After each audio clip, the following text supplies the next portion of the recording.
Hello friends, welcome to our channel. Today we're going to take a look at another horrible case with you. The case of Lindsay Birbeck. Lindsay was born in Blackburn, Lancashire, northwest England.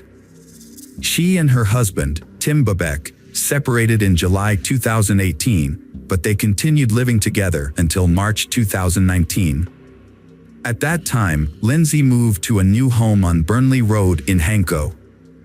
As a mother, Lindsay cared for her two adult children, Divin, 20, and Sarah, 17. Professionally, she worked as a teacher's aide at Arrington Hill Elementary School in Burnley. She enjoyed being around children and was known for her artistic talent. Lindsay would often go the extra mile to create impressive props for school productions. On August 12, Lindsay went for a walk in the wooded area of Coppice, near her Hanco home. However, when her daughter Sarah and Sarah's boyfriend Brandon arrived at the house for a scheduled tea party, Lindsay was nowhere to be found. This was unusual, as Lindsay was not one to forget appointments. Sarah tried calling Lindsay multiple times, but there was no answer. She sent Lindsay a text message saying, "Where are you? We sat outside for an hour and called 6 times." When Lindsay didn't respond, Sarah sent another message with a series of question marks, but still received no reply. After waiting for an hour outside Lindsay's house, Sarah called her father, Tim Birbeck, since her mother was not home and not answering her phone. Tim took Sarah and her brother Brandon to his house around midnight. Later, Sarah and Tim went back to Lindsay's house with a spare set of keys, but Lindsay was nowhere to be found. The house looked undisturbed, and there were no signs of anything out of the ordinary or a note explaining Lindsay's whereabouts. At 12:11 a.m. on August 13th, Tim contacted the police to report Lindsay missing, stating, "Lindsay seems to be missing. We can't find her." Lindsay's disappearance shocked the community, prompting a massive search effort. Hundreds of people, including families with strollers and teenagers, joined the search, even if they didn't know Lindsay personally. After days of searching, posting on social media, and putting up posters, the community gathered at a local spot called Coppice for 2 days, hoping to find a clue to help solve the mystery of Lindsay's disappearance. The search continued non-stop despite the challenges. Thousands of posters with Lindsay's picture were distributed throughout the neighborhood. A Facebook group to aid the search gained 10,000 members. Posters soon appeared everywhere, including lamp posts, storefronts, and traffic lights, asking for help in finding Lindsay. Police launched a thorough investigation into Lindsay's disappearance, conducting extensive searches around her house and the surrounding countryside. A team of specialists, including police officers, dog handlers, firefighters, and mountain rescue volunteers, scoured the area. They also deployed drones and helicopters to cover a wide range, including popular walking and running routes. For days after Lindsay went missing, police released CCTV footage showing her last seen walking along Burnley Road towards Coppice at 4:10 p.m. She was wearing a distinctive purple jacket, black leggings, and dark sneakers with white soles.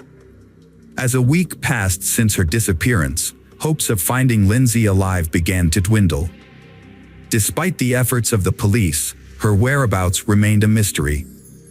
However, the police emphasized that there was no evidence to suggest she was the victim of a crime, leaving a glimmer of hope that she might still be found alive.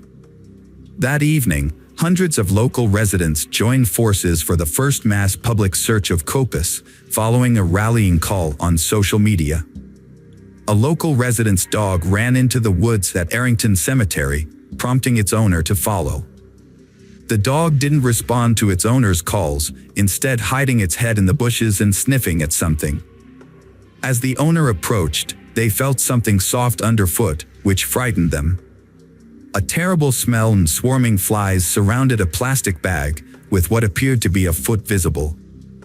On August 24th, Lindsay Burbeck's body was discovered 12 days after her disappearance. Her naked body was buried in the cemetery, wrapped in 2 clear plastic bags and mixed with earth and grass, in a shallow grave. With this discovery, the search for Lindsay Birbeck was concluded, and a murder investigation officially began. Pathologist Dr. Naomi Carter conducted an autopsy and found that the cause of death was a broken neck, likely caused by a forceful blow from a foot or knee. The trauma was so severe that the entire larynx was crushed. Additionally, it appeared that someone had attempted to cut off the right leg after death, possibly using a saw, leaving a large laceration that cut down to the bone. Due to the poor condition of the body, Dr. Carter had difficulty determining the full extent of the injuries. While she couldn't rule out the possibility of sexual activity on the day of the disappearance, the level of decomposition made it impossible to confirm. Before the body was found, the area had been searched by police and community volunteers for several days, but nothing was discovered. A blue wheelie garbage can was spotted in nearby bushes, but its significance was not yet realized at that stage of the investigation. Volunteers searched the cemetery on August 20th at 9 p.m. and found a dumpster with a dark stain that they suspected might be blood. They took pictures and called the police, who arrived to inspect the dumpster. However, the police officers thought the dark stain was just dirt and noted that the dumpster looked new. With no evidence linking it to Lindsay's disappearance, they left it in place.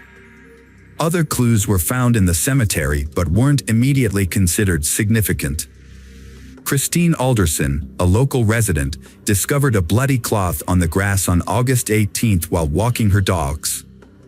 She believed the blood was fresh but thought it might belong to a homeless man who often visited the area. Judith Bibby, another dog walker, reported seeing what was likely Lindsay's jacket hanging on a barbed wire fence near the Cardiel Hill Trail. On August 25th, investigators returned to the crime scene and discovered a yellow-handled saw and a pair of green heavy-duty gloves near Lindsay's grave. The gloves had blood on them and were sent for forensic testing. The test results showed that the gloves contained the perpetrator's DNA on the inside and Lindsay's DNA on the outside of the left glove. Additionally, investigators found a pair of Lindsay's Skechers sneakers in a blue plastic bag in the cemetery. The shoes had been cut along the sole. Further examination revealed that Lindsay's body was wrapped in plastic sheeting, with foliage and grass that didn't match the cemetery grounds between her body and the sheeting. This led investigators to believe that Lindsay's body had been moved from another location. The discovery of the moved body led detectives to recall a blue trash can that had caught the attention of volunteers. Upon reviewing CCTV footage, police officers made a surprising discovery that left the investigation team perplexed. Several images showed a young man pulling a blue wheelie garbage can in the Burley Road area over the course of a few days. A CCTV camera caught the same individual returning to the cemetery on 4 separate occasions. This footage helped identify a suspect. A video of the young man carrying a trash can down the street, possibly containing Lindsay's body, gained widespread attention. The video was broadcast on the news with a request for help identifying the individual, which proved successful. The individual in the video was identified as Marciano Rocky, a local resident who lived with his parents and 5 siblings on Winnie Hill Road in Arrington. The Rocky family had resided in this home for approximately 3 decades. Rocky struggled with a range of mental health issues, including autism, attention deficit disorder, and hyperactivity, which he had experienced since childhood. Additionally, his low IQ presented challenges with learning and communication. Rocky attended an alternative school in Barnoldswick several days a week, where teachers described him as a quiet and nonverbal student. In 2015, a psychologist evaluated Rocky and found he had difficulty understanding his emotions and how they related to events. A 2016 report noted that Rocky was unresponsive to strangers and required constant supervision. According to Timothy Bradley, a teacher at his school, Rocky showed little interest in academics, preferring practical activities. He rarely engaged in conversations, even about topics that interested him. Rocky was physically strong and enjoyed activities like going to the gym, caring for chickens, and playing Xbox. Rocky often seemed detached from reality and unaware of his actions. His attack on Lindsay Birbeck appeared to be motivated by a desire to kill a woman, and she happened to be in the wrong place at the wrong time. The murder was a random act committed by a stranger. On August 12, 2020, 1 year after the crime, Marciano Rocky went on trial. After an 8-day retrial and 4 hours of deliberation, the jury delivered a unanimous guilty verdict. Rocky, 17, showed no reaction via video link from Her Majesty's Prison, Wetherby. His parents, present in court, also remained expressionless. Rocky had pleaded guilty to aiding in the disposal of Lindsay's body but denied any role in her death. He claimed a male stranger approached him and offered a fee to help bury she. In a prepared statement, Rocky admitted to moving the garbage can and burying the body, but maintained he had no involvement in Lindsay's death. However, evidence collected from his home in Arrington, including identical plastic bags found at Lindsay's grave and a tracksuit matching the one he wore in surveillance footage from August 12, 16, and 17, contradicted his claims. Defense attorney Mark Van Hull stated to the jurors that although Rocky committed a reprehensible act by burying her body in the cemetery, he maintains that Rocky was not responsible for her death, despite the substantial evidence against him. The judge sentenced Rocky to life in prison with a minimum term of 16 years. He will be eligible for release only when the parole board determines he is no longer a danger to society. The judge described the attack as swift and brutal, and stated that Rocky clearly intended to kill a woman who was walking in the area just minutes before Lindsay's murder. Security footage shows that Rocky Price made 2 return visits to the location where Lindsay was killed on the evening of August 12. At 6:55 p.m., he was captured on CCTV carrying a black backpack, likely containing a saw to dismember the victim's body. At 8:28 p.m., he was seen at the same location, where he would eventually dispose of the body. With no visible signs of panic or distress, Rocky Price carried out a calculated plan to dispose of Lindsay's body. He carefully placed it in a blue trash can, wrapping it in 2 plastic bags, before burying it in a shallow grave at Arrington Cemetery. The fact that he stalked another woman before killing Lindsay Birbeck indicates that his crime was premeditated, rather than a spontaneous loss of control. Lindsay's funeral took place at St. Margaret's Church in Hapton on September 20th. Over 200 people attended the service, which was briefly interrupted by police stopping traffic on Manchester Road to allow Lindsay's coffin, adorned with flowers, to be carried into the church. The scene was filled with dozens of bouquets from friends, family, and strangers who were moved by Lindsay's story. Hello friends, welcome to our channel. Today we're going to take a look at another horrible case with you.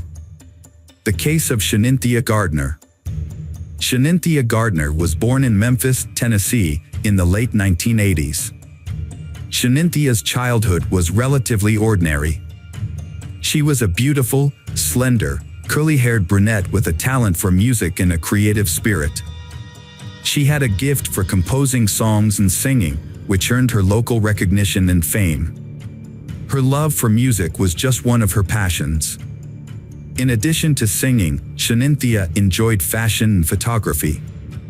She was a natural in front of the camera and had an artistic eye for capturing everyday moments. Despite her many creative pursuits, Shanynthia was also devoted to charity and her faith. She regularly attended church and prioritized her family's needs. Her life seemed to be on a promising path, filled with potential and possibilities. Shanynthia was 14 years old when she met Dur Clayton through mutual friends. They quickly discovered common interests and became friends. As they grew older and graduated from high school, their friendship evolved into a romantic relationship. They were perceived as a serious and stable young couple, but had some minor run-ins with the law, including traffic violations and disorderly conduct. In 2008, Dur faced a serious accusation of assaulting a woman, although it was allegedly unintentional. Fortunately for him, the charges were eventually dropped. That same year, Shanynthia and Dur began living together, and they had a son. Shanynthia took on a caring motherly role not only to their son but also to Dur's 2 children from a previous relationship. Sonia Clayton, Dur's mother, considered Shanynthia a part of their family, not just she her son loved. Shaninthia's devotion to her children made her special in Sonia's eyes. Although the relationship between Shanynthia and Dur was short-lived, they maintained some contact after the breakup. In Sonia's opinion, Shanynthia remained a good partner and caring mother to Dur. Shaninthia's marriage to Martin Gardner marked a new chapter in her life. He brought joy and stability, and she won him over with her kindness and love for children. To Martin, Shanynthia embodied feminine tenderness and wisdom. Shanynthia and Martin's life together progressed quickly.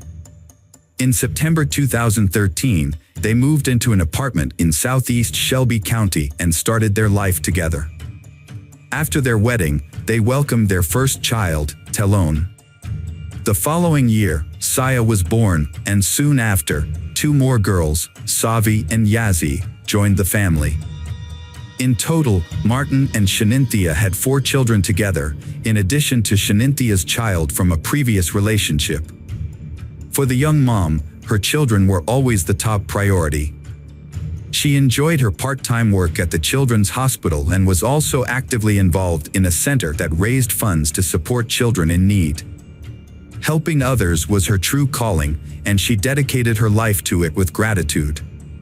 Friday, July 1st, 2016, began like any other ordinary day. At around noon, Shanynthia was speaking with her husband, Martin, over the phone. Her voice remained calm, as it typically was. She told her husband she was going to watch a movie with the kids, giving no indication that anything was amiss on this ordinary day. However, during a quiet conversation between the spouses, a sudden and inexplicable madness took hold of Shanynthia. She grabbed a kitchen knife and entered the living room, where she attacked her 6-month-old daughter, Yazzie. The defenseless baby was caught off guard and her life was brutally cut short by the person she trusted most. The eldest child, at just 7 years old, witnessed this horrific scene unfold before his eyes, unable to fully comprehend the tragedy.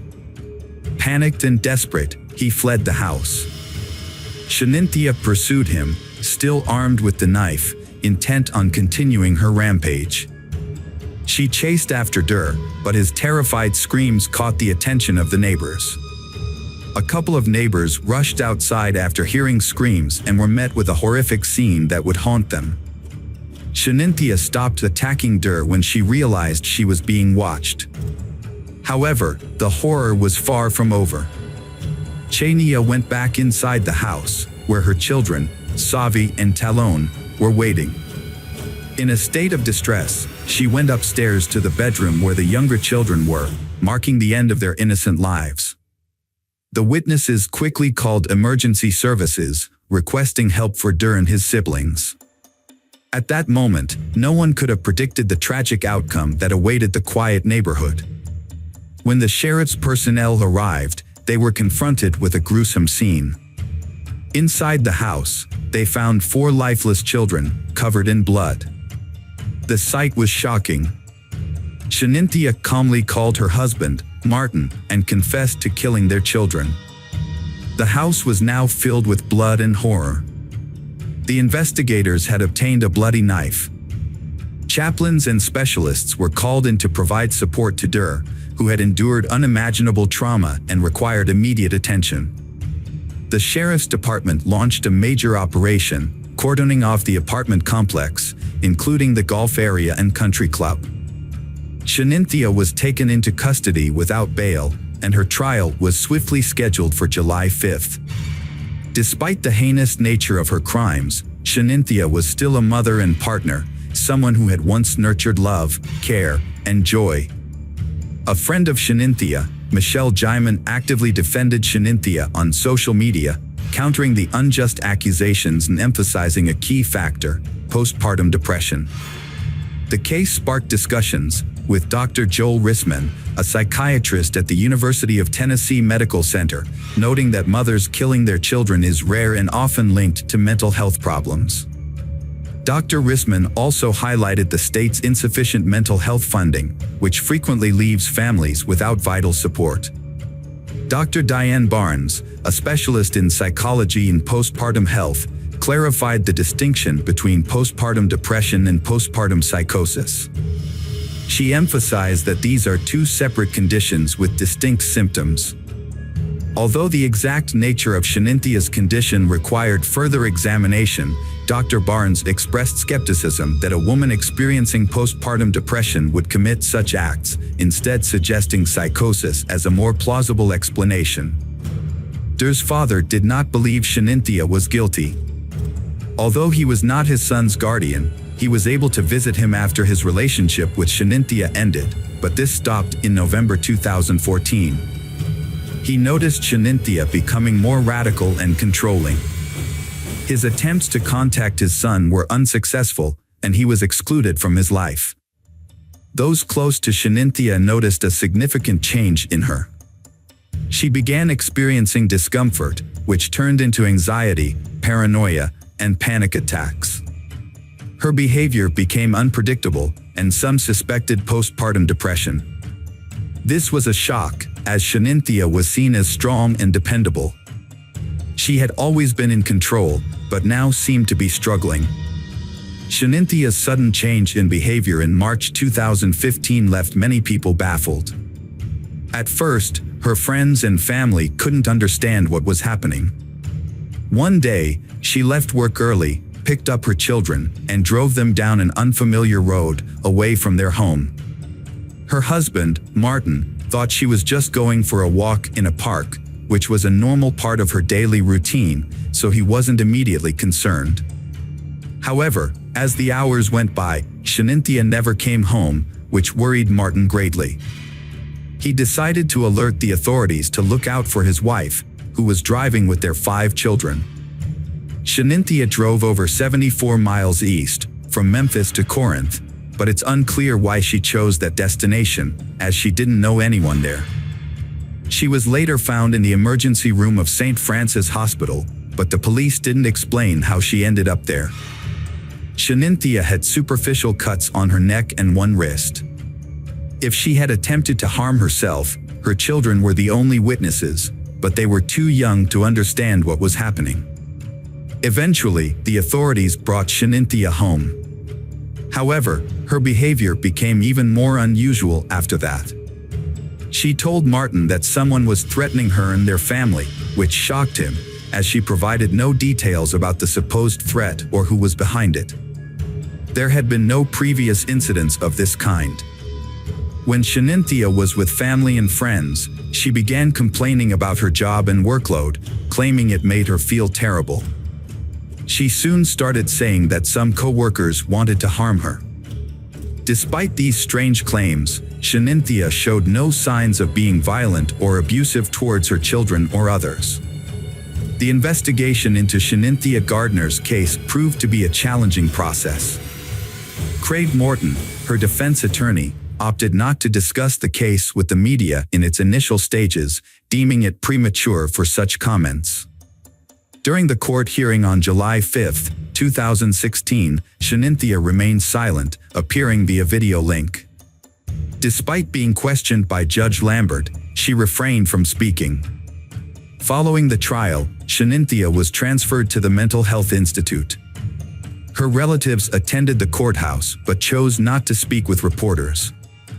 Meanwhile, Morton's attorney and prosecutor Jennifer Nichols intended to file a motion to preserve evidence, including information obtained from social media. January 2017 saw Shaninthia formally charged with 4 counts: aggravated child abuse, aggravated murder with a deadly weapon, another count of aggravated child abuse, and child neglect. The investigation into the mysterious and gruesome events continued, leaving the community seeking justice and answers to numerous questions. During the hearing, loved ones of Shanynthia testified about the events of that fateful day. Sonia, Martin's mother, was shocked to learn of the tragedy and rushed to the scene to find her grandson, Der. Initially, she thought something supernatural was involved, but as the shock wore off, she considered possible motives. Sonia wondered if their potential divorce and fear of caring for 5 children alone might have driven Shanynthia to commit the horrific act. The trial was significantly delayed due to Shaninthia's multiple psychiatric evaluations. However, in 2021, the non-jury trial finally commenced. The defense centered its strategy around Shaninthia's mental illness, while the prosecution acknowledged her condition but argued that she could distinguish right from wrong and understood the illegality of her actions. In December 2021, Judge James of the Shelby County Criminal Court rejected the defense's argument, and Shanynthia Gardner was found guilty of all charges. 2 months later, Shanynthia, 34, appeared in court for sentencing, accompanied by her husband Martin. Judge James sentenced her to life in prison for each murder count, plus 15 years for each count of child abuse and neglect. Shanynthia can apply for parole only after serving 51 years. Considering the 5 years she spent in prison before sentencing, she will be eligible for parole in approximately 46 years, at the age of 80. After the sentencing, the prosecutor expressed agreement with the decision, citing that it aligned with their goal of achieving justice for Martin and his children. Upon hearing the verdict, Martin felt a sense of relief knowing that Shanynthia would no longer be able to harm any more children. An evening vigil was held at the apartment complex where the family lived, attended by neighbors, family members, and law enforcement officers. The gathering was a tribute to the innocent victims, with attendees holding red and white candles and offering prayers for the departed souls. The Reverend Pastor of the Baptist Church emphasized that the vigil marked the beginning of the community's healing process. He noted that those present were united in their desire to support the surviving baby and his father during this challenging time. Der did not attend the memorial ceremony, with his grandmother Sonia explaining to the media that he was too consumed by anger to participate. The president and CEO of the Children's Hospital where Shanynthia worked extended condolences on behalf of the hospital staff. Martin's colleagues created a social media account to support him with the funeral arrangements for his 4 children. At the ceremony, Martin displayed remarkable strength and dignity in his speech as he shared a few words about his children and family. He concluded by emphasizing that his home was once filled with happiness when his children and Shanynthia were present, and that he would always cherish this memory. Hello friends, welcome to our channel. Today we're going to take a look at another horrible case with you. The case of Samadi Fonseca Fernandez. Samadi was born in Costa Rica in February 1975. Her family and early life are not well documented. She spent her childhood in an area called Cuba, where she lived with her mother, Sonia Fonseca. Samadi attended a local school, where she demonstrated a challenging and conflicted personality from an early age. She had difficulty accepting rejection and often used force or deception to get what she wanted.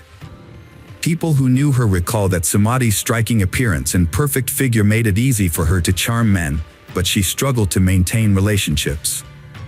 Her beauty and charisma were matched by her greed and vanity, which led her to prioritize material wealth and self-interest above all else. This attitude often discouraged potential partners.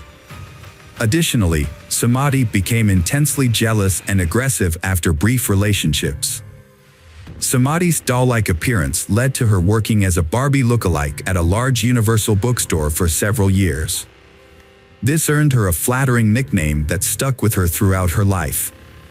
After high school, Samadi had in love with a successful local TV journalist named Osvaldo Fernando Ballery, who was 16 years her senior. Samadi had a long and serious relationship with Osvaldo, with whom she had 2 children, Christopher and Christina. However, due to constant scandals and jealousy, they separated in 2012. After Osvaldo's sudden death, it was discovered that he had not included Samadhi in his will.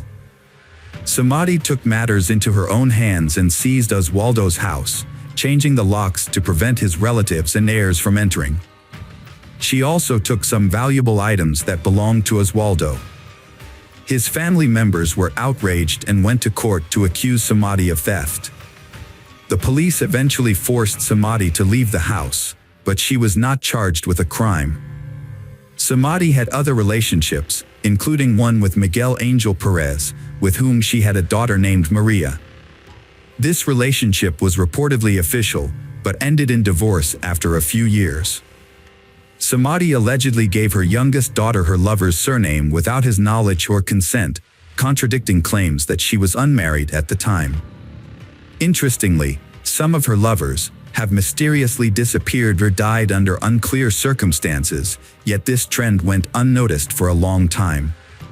For instance, one of Samadhi's lovers went missing shortly after deciding to end their relationship with the reportedly temperamental and aggressive woman. Despite relative suspicions of her involvement, his disappearance remains unsolved due to lack of concrete evidence. Another former lover, Diaco, met a tragic end after breaking up with Samadhi. His murder was initially attributed to a botched robbery, but the perpetrators were never caught. Speculations about Samadhi's role in the crime persisted, albeit without solid proof. Her most notable alleged victim was Gerardo Cruz, a Costa Rican native born in December 1992 in San Jose. Gerardo never knew his biological father, who left the family before his birth. His mother, Ana Patricia, later married Hermes Rodriguez, who adopted and raised Gerardo as his own. Gerardo's younger sister, Milena, was born a few years after him. He had a peaceful and carefree childhood and youth. Gerardo attended a regular school, enjoyed motorcycles, and met his true love, Carol, at a young age. By 23, he, Carol, and their 4-year-old daughter Genesis moved into his aunt and uncle's house in San Sebastian, a suburb of the city. Gerardo took a job at a local bakery to support his family. They were happy, especially with the news of a second child on the way. In the summer of 2015, Gerardo met Samadhi, a 40-year-old woman who regularly visited the bakery. She was attractive, fashionably dressed, and flirtatious. As Samadhi aged, she began to have relationships with younger men, likely flattered by their attention. Despite their nearly 20-year age difference, Gerardo became infatuated with Samadhi and started secretly meeting with her. She visited the bakery almost daily, catching the attention of other employees. Samadhi often brought her 19-year-old daughter, Christina, to the bakery. Initially, Gerardo balanced his family life and secret meetings with Samadhi without either woman knowing about the other. However, Gerardo soon let his guard down, boasting to friends and colleagues about his relationship with Samadhi, describing her as a terrific mistress who spoiled him with gifts. Rumors about Gerardo's affair soon reached his mother, who attempted to persuade him to end the relationship. The affair was short-lived, ending in October 2015, when Samadhi discovered that his mistress, Gerardo, was married with a pregnant wife and a young daughter. Upon learning this, Samadhi became enraged. She began harassing Carol, Gerardo's wife, with threatening calls and messages, warning her that Gerardo would be harmed if he didn't return to her exclusively. Gerardo apologized to his wife and reconciled, keeping their family intact. He underestimated Samadhi's malice, thinking she would move on and calm down after the breakup. However, Samadhi's vindictiveness was more intense than Gerardo anticipated. Shortly after the breakup, Gerardo witnessed a disturbing incident. While walking downtown, Gerardo noticed an older man secretly filming under a young girl's mini-skirt with his phone. Outraged, Gerardo took out his phone to record the scene. He then approached she, told her what was happening, and advised her to report the incident to the police. Gerardo chased the man for about 2 minutes, trying to get a clear shot of his face on camera. During the chase, Gerardo asked loudly if the man was enjoying taking photos of his sister's underwear without their consent. The man eventually jumped into a taxi and escaped. That night, Gerardo posted the video on his social media page, and it quickly went viral. Internet users identified the man as Luis Solmano Delgado, a former Ministry of Finance employee. As a result, Gerardo became a national celebrity, giving daily interviews to newspapers and appearing on TV and radio shows. He condemned Delgado's actions and stated that he had no regrets about exposing him. However, Delgado's lawyers began working against Gerardo, accusing him of violating the law by distributing the video.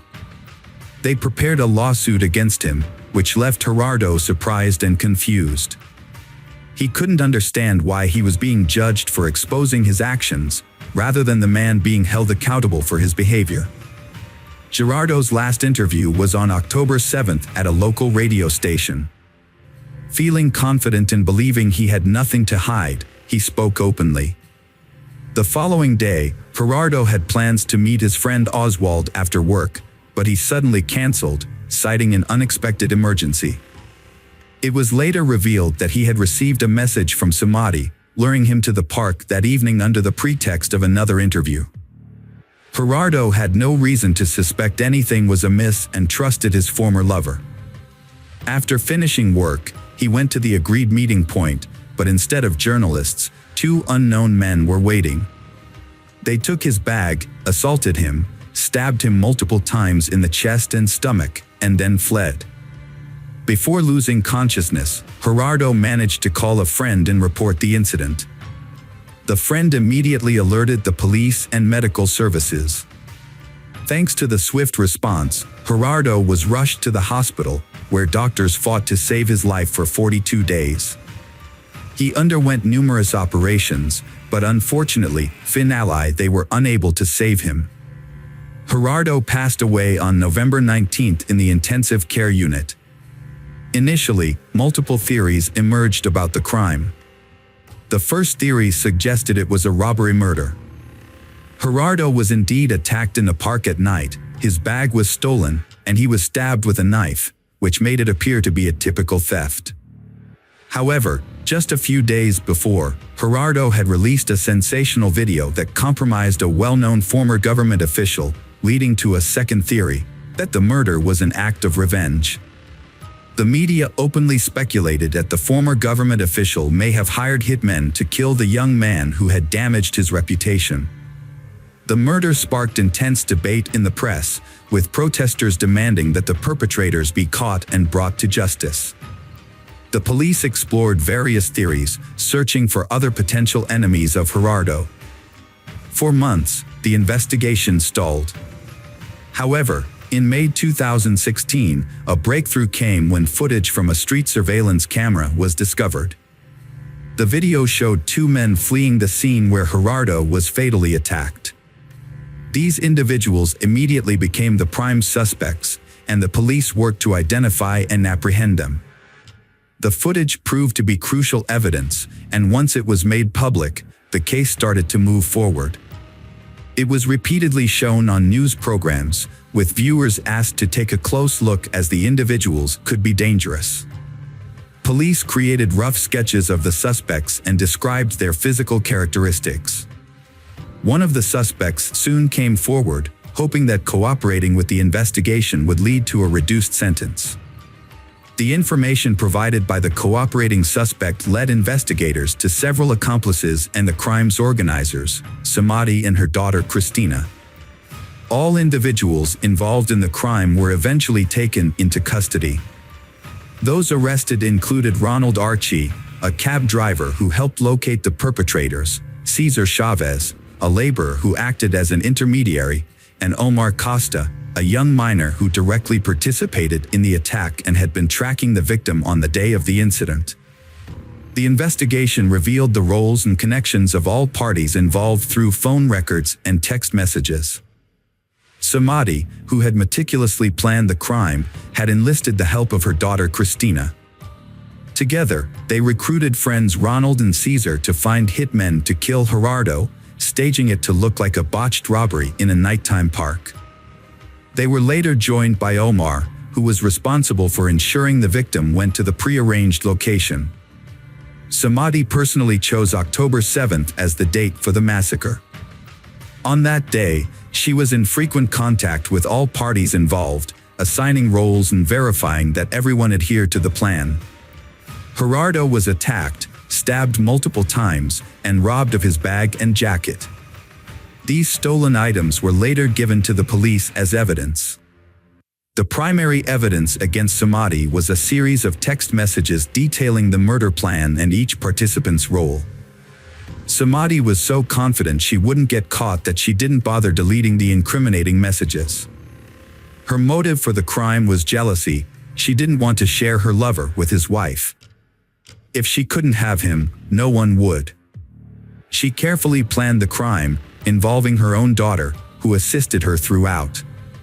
Samadi and her daughter were immediately arrested, with no possibility of bail due to the risk of them fleeing the country. Their accomplices were also detained, except for Omar, the youngest participant, who was handed over to juvenile authorities.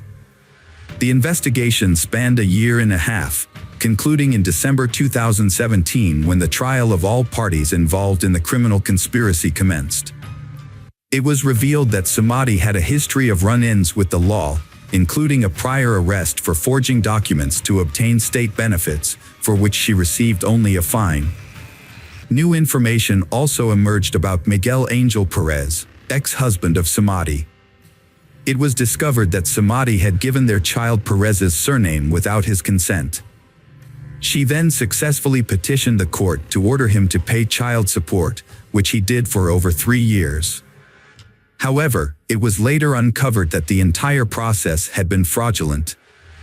As a result, Samadi was sentenced to 3 years in prison and a substantial fine.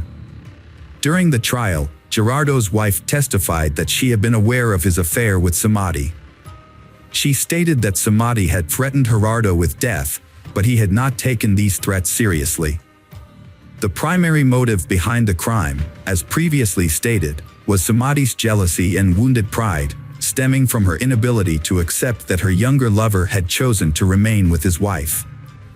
Thanks to phone records, it was discovered that the mother and daughter had planned the crime together. Additionally, after the release of the CCTV footage showing the killers, Christine had a nervous breakdown. She called her mother, sobbing, and was close to going to the police to confess. However, her mother calmed her down, assuring her that the investigation would not lead to them. The verdict was announced on January 23, 2018. According to the court's decision, Samadi was sentenced to 30 years in prison, while Christina, Ronald, and Caesar each received 25-year prison sentences. One of the killers was sent to a juvenile detention center, and the other had not been found at the time. Omar, who had been stalking the victim, was acquitted. The victim's family was awarded $140,000 in compensation for their loss.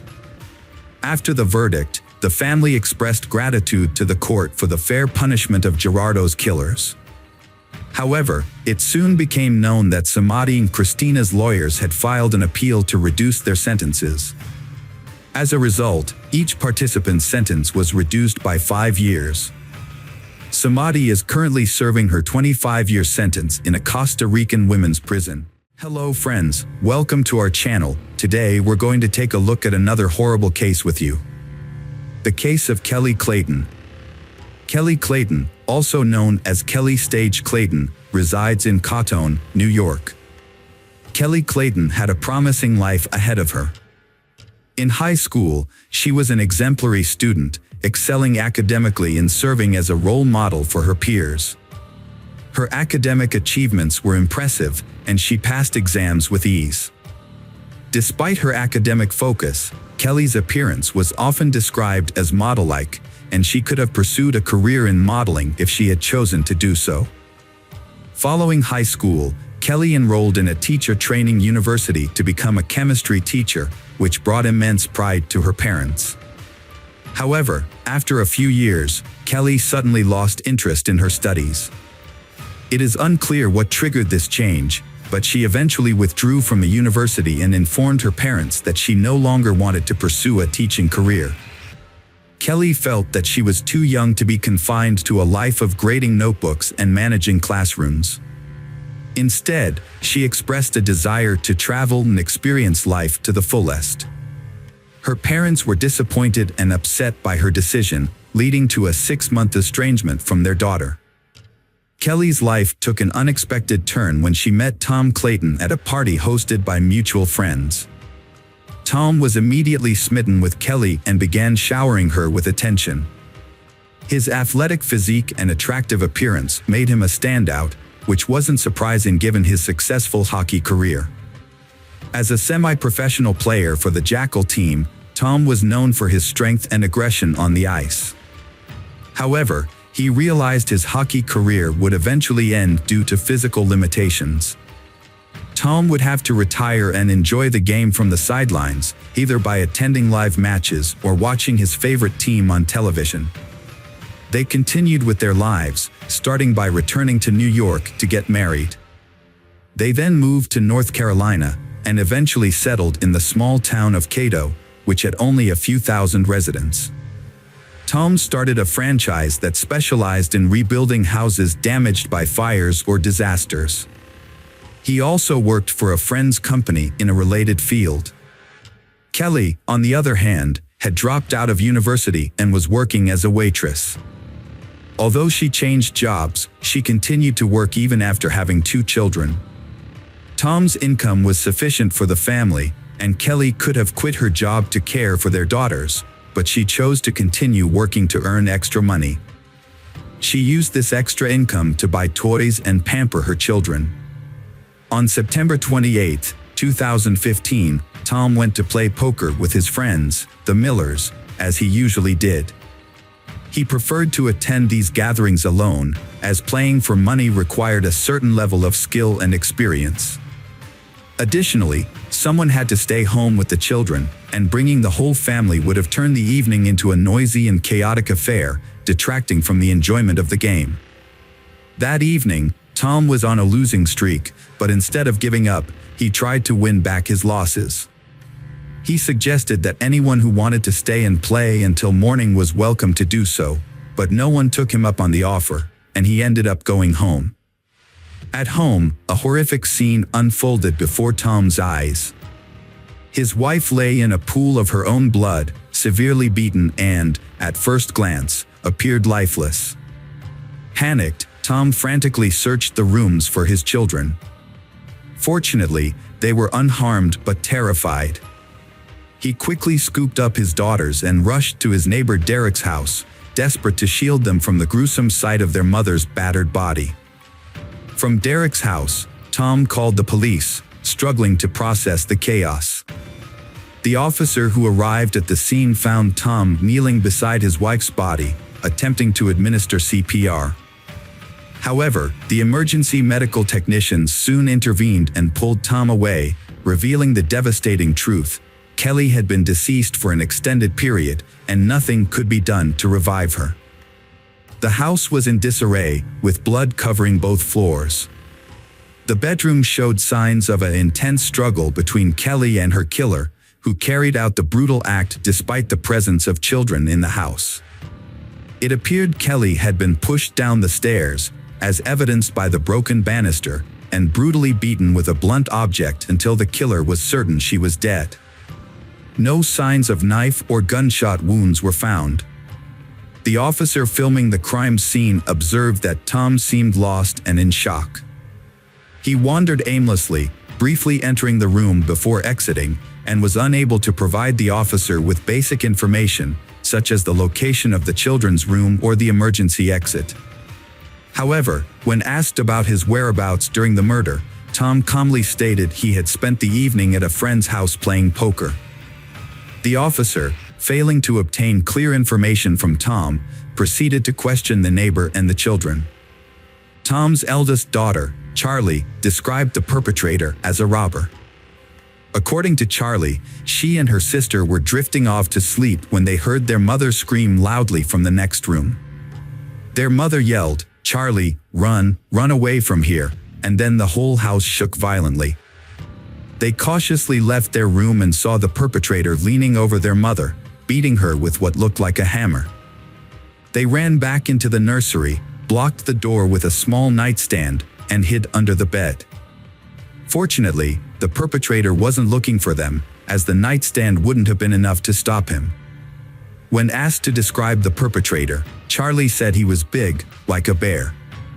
He wore blue jeans, a black shirt, and a mask similar to the one her father wears when hunting. Charlie also noted that the perpetrator's eyes looked like her father's, but she didn't remember anything else, as she only caught a brief glimpse before getting scared and running away. Police officers investigating the house couldn't find evidence to support her claim that the perpetrator was a burglar. There were no signs of forced entry at the front or back doors, but the garage gate was open, which could have been an entry point. However, nothing was stolen from the house, including jewelry and cash, and the cabinets were all closed. This was unusual, as burglars typically search every area. Officers quickly suspected that Tom, he, was involved in the murder. They believed he was pretending to be a grieving husband and had actually killed his wife to collect insurance payments. If Kelly's life was insured, Tom could potentially receive up to $1 million. The police just needed to gather evidence to solve the case, especially since the daughter mentioned that the perpetrator's mask and eyes resembled her father's. However, the police couldn't find the hunting mask in the house. After discovering Tom's whereabouts on the night in question, the police interviewed the other poker players. One of Tom's friends was incredulous. "You think Tom is the killer? That's unbelievable. His wife was just murdered, and instead of finding the real culprit, you're focusing on him." Another friend, less emotional, chimed in, "Tom couldn't have done it. He worked 2 jobs non-stop because he loved Kelly and their kids. It's just not possible. Besides, he was with us the entire night, playing poker. Even when everyone else was tired, he wanted to keep playing." Laura, an acquaintance of Tom's, shared her concerns during a break in the game. She recalled that Tom had asked to borrow her phone, claiming he had left his in the car, which was only 10 meters away. Laura found this odd but lent him her phone anyway. Tom stepped outside to make the call, but when Laura checked her phone's call history later, there was no record of the call, suggesting that Tom had deleted it. Laura discussed this incident with her husband, who had been sitting next to Tom at the poker table. He noticed that Tom wasn't paying attention to the game, instead keeping his head down, focusing on something on the table. It turned out that Tom had his phone with him the whole time, which raised more questions. Why did Tom borrow Laura's phone if he had his own? Who was he trying to call, and why couldn't he use his own phone? After Laura's testimony, the police re-questioned Charlie, Tom's daughter, and she reiterated that the robber resembled her father. The next testimony came from the niece of Kelly. She explained that she hadn't told her Aunt Kelly about Tom's true nature because she didn't want to upset Kelly. Aunt Kelly adored Tom. The niece felt her truth wasn't needed, implying that it wouldn't change anything. The niece saw Tom as a person with 2 sides. On the surface, he appeared caring and attentive, often showering Aunt Kelly with attention and gifts, and even helping with childcare, which is more than many fathers do. However, his behavior at work revealed a completely different personality. Recognizing her niece's concerns about being young and alone, Aunt Kelly had set up a job for her with Tom the previous summer. During her employment, the niece handled tasks such as correspondence, registration, and managing documents. At first, her interactions with Tom were strictly professional, mainly because she didn't know him well before working for him. One day, Tom got drunk and came to the office, revealing to the niece that his family life was a facade. He confessed to loving his daughters, but not his wife, Aunt Kelly. He had been unfaithful, having multiple affairs during their marriage, and considered leaving her but stayed due to financial concerns. It was later also confirmed by female participants of a poker game that Tom was indeed unfaithful, having relationships with 2 women present at the game. Additionally, Kelly's 16-year-old niece shared information about Michael Beard, another employee of Tom's firm. Michael was doing repair work on houses after a fire, but there were frequent reports of items going missing from the houses where he worked. Tom initially doubted his customers when they accused Michael Beard of theft during fire restoration jobs. However, as the complaints continued, it became clear that Michael was indeed stealing from clients. Additionally, there were allegations of Michael showing up to work intoxicated. When Tom finally confronted Michael about his behavior, he was understandably upset and disappointed. Despite having every right to be angry, Tom took a surprisingly compassionate approach. Instead of simply firing Michael and cutting ties, Tom actively reached out to other companies and recommended Michael for a job. When none of those opportunities panned out, Tom took it a step further and offered Michael work around his own house, doing odd jobs like cutting the grass, watering plants, and making minor repairs. This decision showed that Tom was willing to give Michael a second chance, even if it meant finding alternative employment for his former employee. The detective brought Michael Beard in for questioning. Michael claimed he only stole because he and his family were in dire need of money. He expressed his gratitude towards Tom, his former employer, who had always defended him. Michael also praised Tom's wife, who had shown kindness by feeding him and giving his children old clothes. However, the investigation took a turn when Michael's wife, Holly, was interrogated. She revealed that Tom had offered Michael a job, which Michael had not mentioned earlier, and promised to pay him $10,000 for it. This new information raised suspicions about Michael's alibi. He was called back to the station and hooked up to a lie detector. The test results indicated that Michael was lying, and he eventually cracked under pressure and began to confess.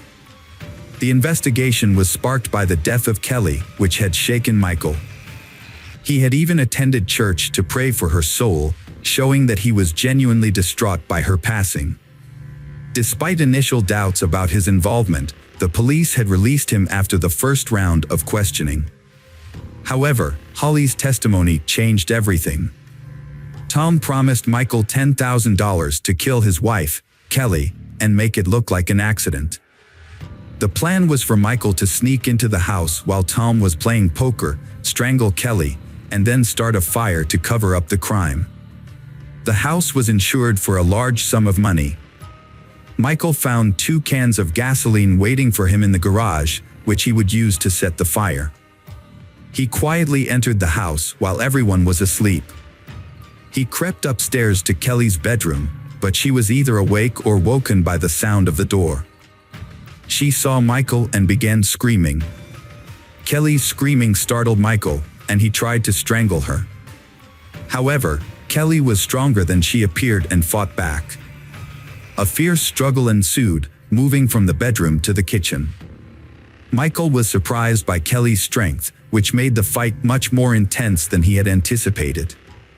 Michael was in a state of shock and panic, flailing his arms wildly and grabbing at Kelly's clothes, unable to focus on the fight. In contrast, Kelly was fighting for her life, accurately aiming her blows at Michael's face. If the police had arrived at Michael's location sooner, they would have seen evidence of the beating he had taken. After a prolonged struggle, Michael slammed Kelly's head into the wall with great force, knocking her to the ground. She was unable to get up for some time. Michael then produced a hammer and continued to strike Kelly's head until she showed no signs of life. Consumed by rage and panic, Michael fled the house, forgetting that Tom had instructed him not only to kill Kelly but also to set fire to the house to conceal the crime.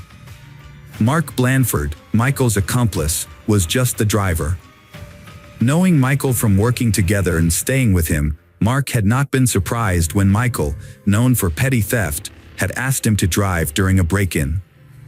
Mark had mentioned that he had initially wanted to decline Michael's request, but that the offer of $500 had been tempting. After some deliberation, Michael had convinced him to participate. Michael's plan had been to rob a businessman, and he had needed Mark's assistance to make a quick getaway before the police arrived. Michael had also promised to help with the car. Mark had eventually agreed, but only on the condition that he could park the car at a safe distance from the house. Michael had accepted this condition. That evening, Mark had waited for Michael in the car in a dark alley, and Michael had come back quickly enough, breathing heavily and telling him to move as fast as possible. Michael hadn't had any bag or sack on him, which hadn't looked much like a robbery. Mark hadn't asked him any questions along the way, simply because he hadn't wanted to know anything. He had just wanted his $500, which he hadn't ended up getting. On the way out, Michael had asked Mark to stop at a bridge over a creek a couple blocks south of there. Mark had stopped there, and Michael had hastily stripped off his outer garments and thrown them off the bridge. Mark had offered to show the place if needed. Indeed, police officers who had arrived on the scene at Mark's behest had found parts of Michael's outer clothing near the creek, as well as the hammer used to kill Kelly. Michael, already in custody on suspicion of first-degree murder, began to change his testimony. According to him, he was indeed hired by Tom, indeed for $10,000, but only to commit arson at the house and nothing more. Michael spent a very long time assuring the police of his innocence, and all because he did not know that Mark had shown the place where Michael had thrown out his things, and that his clothes, as well as the murder weapon, had already been submitted for examination. And the experts found both on his clothes and on the hammer the blood of Kelly Clayton. And that was the most direct proof that it was him who killed Kelly, not someone else. Tom denied ordering the massacre of his wife, claiming Michael acted alone. According to Tom, Michael knew Tom had money and was motivated by resentment over losing his job. Tom suggested Michael robbed his house, unaware Kelly was home, resulting in her death.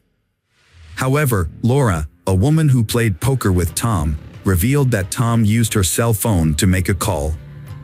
The detective obtained the call records, confirming suspicions. The records showed Tom called Michael on the night of September 28th to 29th. Michael was tried first and maintained he was hired to set fire to the house for insurance purposes. He claimed he didn't kill Kelly, and the blood on his clothes came from touching her dead body. He had disposed of his belongings to avoid suspicion of being at the Claytons' house that night. His testimony seemed convincing. The jury deliberated for 7 hours before delivering a guilty verdict on all counts against Michael Beard, who now faced life imprisonment. In contrast, Tom's lawyers managed to gather records of conversations and correspondence between Tom and Michael, but none of these clearly mentioned their nefarious plan. Furthermore, the prosecution's attempts to obtain billing transcripts of Tom's movements yielded no concrete evidence. All the evidence against Tom was circumstantial. However, one key detail caught the attention of investigators. The car in which Mark had given Michael a ride was registered to Tom's company. Moreover, on the day of the incident, Tom had arrived at the office in his personal Toyota but then switched to the company's pickup truck, which was later driven to Michael's house and left there. The truck was returned to the office the day after the tragedy. This suggested that Tom had, in fact, provided Michael with the car that he and Mark used to commit the crime. It was a crucial piece of evidence that the jury testified to during the trial. The 6-day trial concluded with the jury finding Tom guilty of hiring Michael to commit the heinous crime. Michael subsequently appealed, using the testimony of young Charlie, who claimed that the eyes behind the mask belonged to her father. However, the court dismissed the appeal due to the matching description of the clothing found under the bridge. Consequently, Tom Clayton and Michael Beard were sentenced to life in prison. Mark received a 4-year prison sentence for manslaughter. The custody of Tom and Kelly's children was awarded to Kelly's sister, Kim. With time, Charlie has learned to cope with the tragedy. Although she occasionally remembers her mother, she refuses to discuss her father, whom she will never want to see again. Hello friends, welcome to our channel. Today we're going to take a look at another horrible case with you, the case of Kelsey Smith. Kelsey Smith was born on May 3, 1989, in Overland Park, Kansas.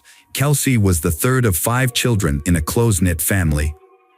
Her parents, Gregory and Missy Smith, raised her alongside her siblings, Steve, Lindsay, Kat, and Zach.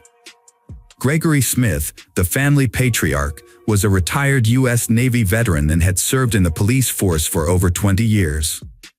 He was enjoying his retirement after a long and dedicated career.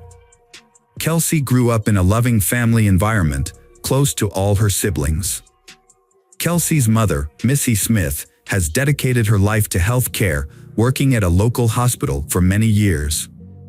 Despite her busy career, she has managed to balance work and family life well, raising her children and creating a warm family environment. Kelsey has been an active, outgoing, and creative child since she was a child. She enjoyed singing, dancing, and playing musical instruments, which she learned in music school. She was also active in school theater and choir performances. Kelsey is also passionate about sports, especially gymnastics and soccer. She often attends sporting events with her father and brother, cheering on her local team. With a great sense of humor and many talents, Kelsey has left a deep impression on those around her. Her love for animals, which began in childhood, inspired her dream of becoming a veterinarian after college. During her senior year of high school, Kelsey found work at the local symphony orchestra, where she played the clarinet at various city events. Through this job, she set a goal of saving enough money within 6 months to buy her first car, a 1987 Buick Regal. Although her parents were concerned that the car was an older model, they offered to contribute to the cost so that Kelsey could buy a newer car from the family budget. However, Kelsey was determined to buy her first car herself, using only her own savings, so she turned down their offer. The Kelsey family prioritized providing their children with a well-rounded education, focusing on education and personal development. They also instilled in their children a strong sense of discipline.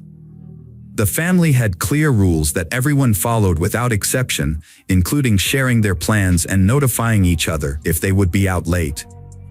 Kelsey demonstrates her adherence to these rules by being punctual, sharing her whereabouts with her parents, and informing them of her social activities.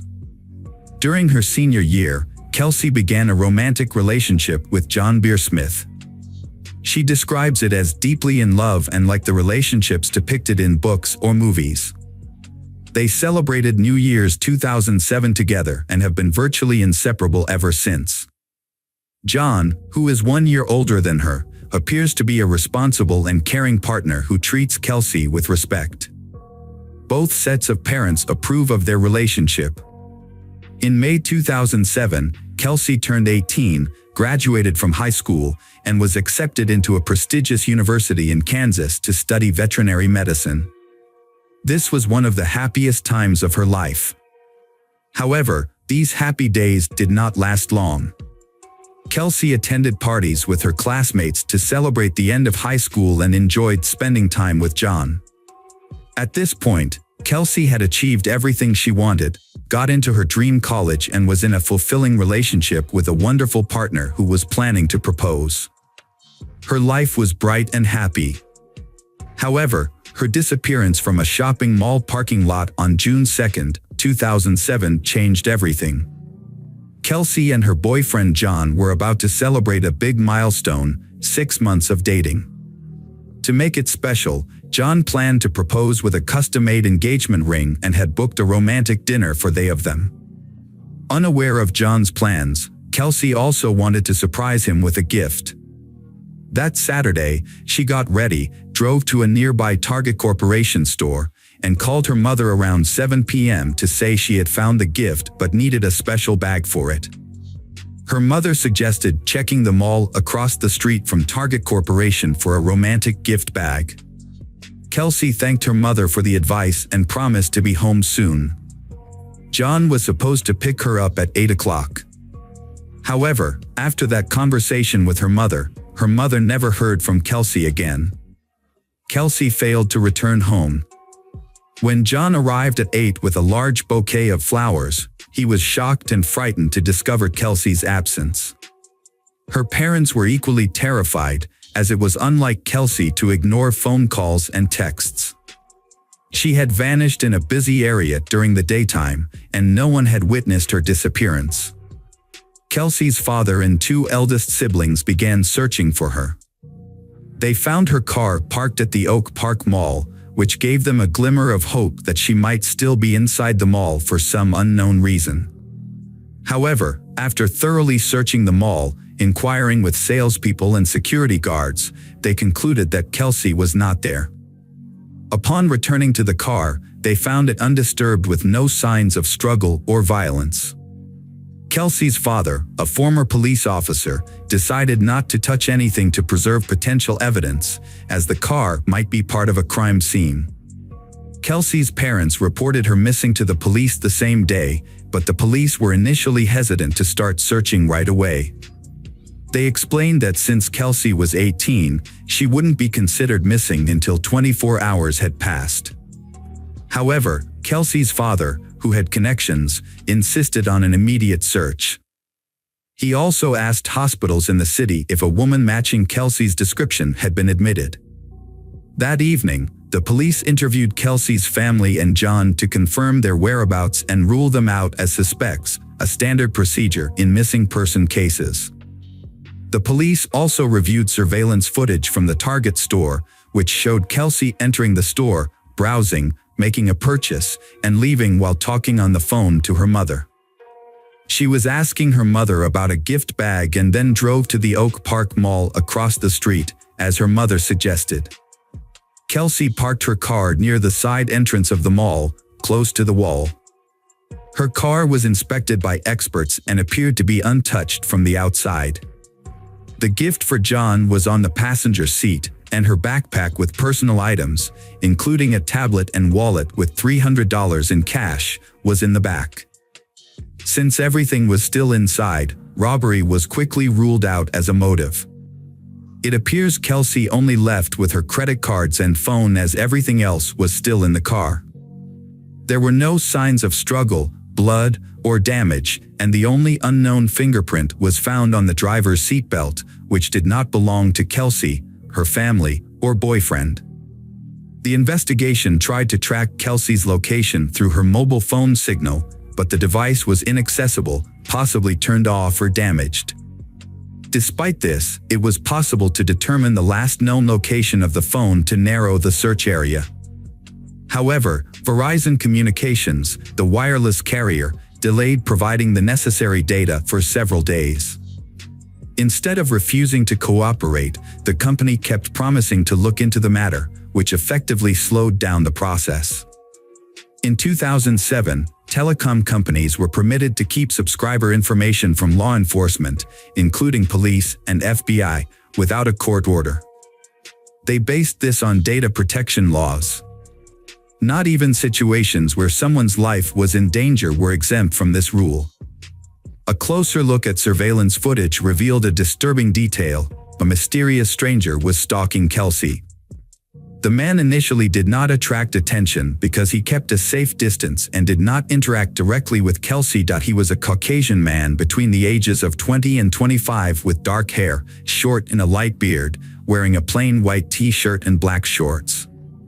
He followed Kelsey into the Target store about 30 seconds and continued to follow her from a distance as she browsed the various sections. The surveillance cameras captured his movements, and his behavior was later described by the prosecution as similar to a predator stalking its prey. After Kelsey left the store, the man followed her to the Oak Park parking lot in his Chevrolet truck, waiting until she was alone. It's possible that he overheard her conversation with her mother, as he was standing close by while she was on the phone. This may have allowed him to learn about her plans to visit the nearby shopping center. Unfortunately, Kelsey had parked her car in a poorly lit spot, next to a side door and a storage area, which made it difficult for the cameras to capture what happened next. As Kelsey sat in her car, the man parked his truck beside her and got out, wearing the same white t-shirt and black shorts. The stranger came up to her on the driver's side and, likely threatening to harm her, forced her to get behind the wheel of his Chevrolet. The truck then drove away in an unknown direction. Due to Gregory Smith's connections and experience, he believed that the more attention and coverage the case received, the higher the chances of finding their daughter and bringing the perpetrator to justice. As a result, the story was featured in both national and international media, including the popular show America's Most Wanted. When surveillance footage showed the stranger following Kelsey, the clearest images of his face were broadcast on the news, urging viewers to come forward if they recognized him. The police received calls from people claiming to have seen the man in various cities and states, although most of these reports turned out to be incorrect. Each lead was investigated. On June 6th, a woman named Mrs. Miggs called the police, stating that she recognized her neighbor, Edwin Hall, from the footage. Initially, she had hesitated to report it due to doubts, but the information about the truck removed her last doubts, as Edwin owned an old 1970s Chevrolet. On June 6, 2007, two significant events occurred in the investigation. The police received crucial data from Verizon Communications about the last known location of Kelsey's phone signal. This information pinpointed a specific cell tower, allowing the police to establish a 1.1-mile search radius to the north. Within 45 minutes of starting the search, Kelsey's body was found in the brush near Longview Lake, Missouri, about 30 meters from where she was abducted. The medical examiners determined that she had been brutally assaulted and strangled with her own belt. Kelsey's body was discovered without clothing, except for the belt used to strangle her. Her body was carelessly discarded in the bushes, partially covered with dry branches. Over the 4 days it lay exposed to the June sun, her remains were severely disfigured by insects and wildlife, making them almost unrecognizable. Despite the state of her remains, the examination confirmed that the body was indeed Kelsey Smith. The second major event on June 6 was the arrest of the main suspect. When police arrived at his residence, he remained calm and acknowledged that his friends called him Jack. He agreed to provide a statement at the police station. During the interrogation, Edwin Hall claimed he had never seen Kelsey before, even when shown a photograph of her. When presented with surveillance footage from the store that showed him following her, he insisted that he had only visited Target for personal reasons and hadn't noticed her. He suggested that their appearance together in the footage was just a strange coincidence. Despite being shown irrefutable evidence, Edwin seemed confident that he had covered his tracks and couldn't be held accountable. He had thoroughly cleaned his van and had used protection during the assault, leaving no DNA evidence behind.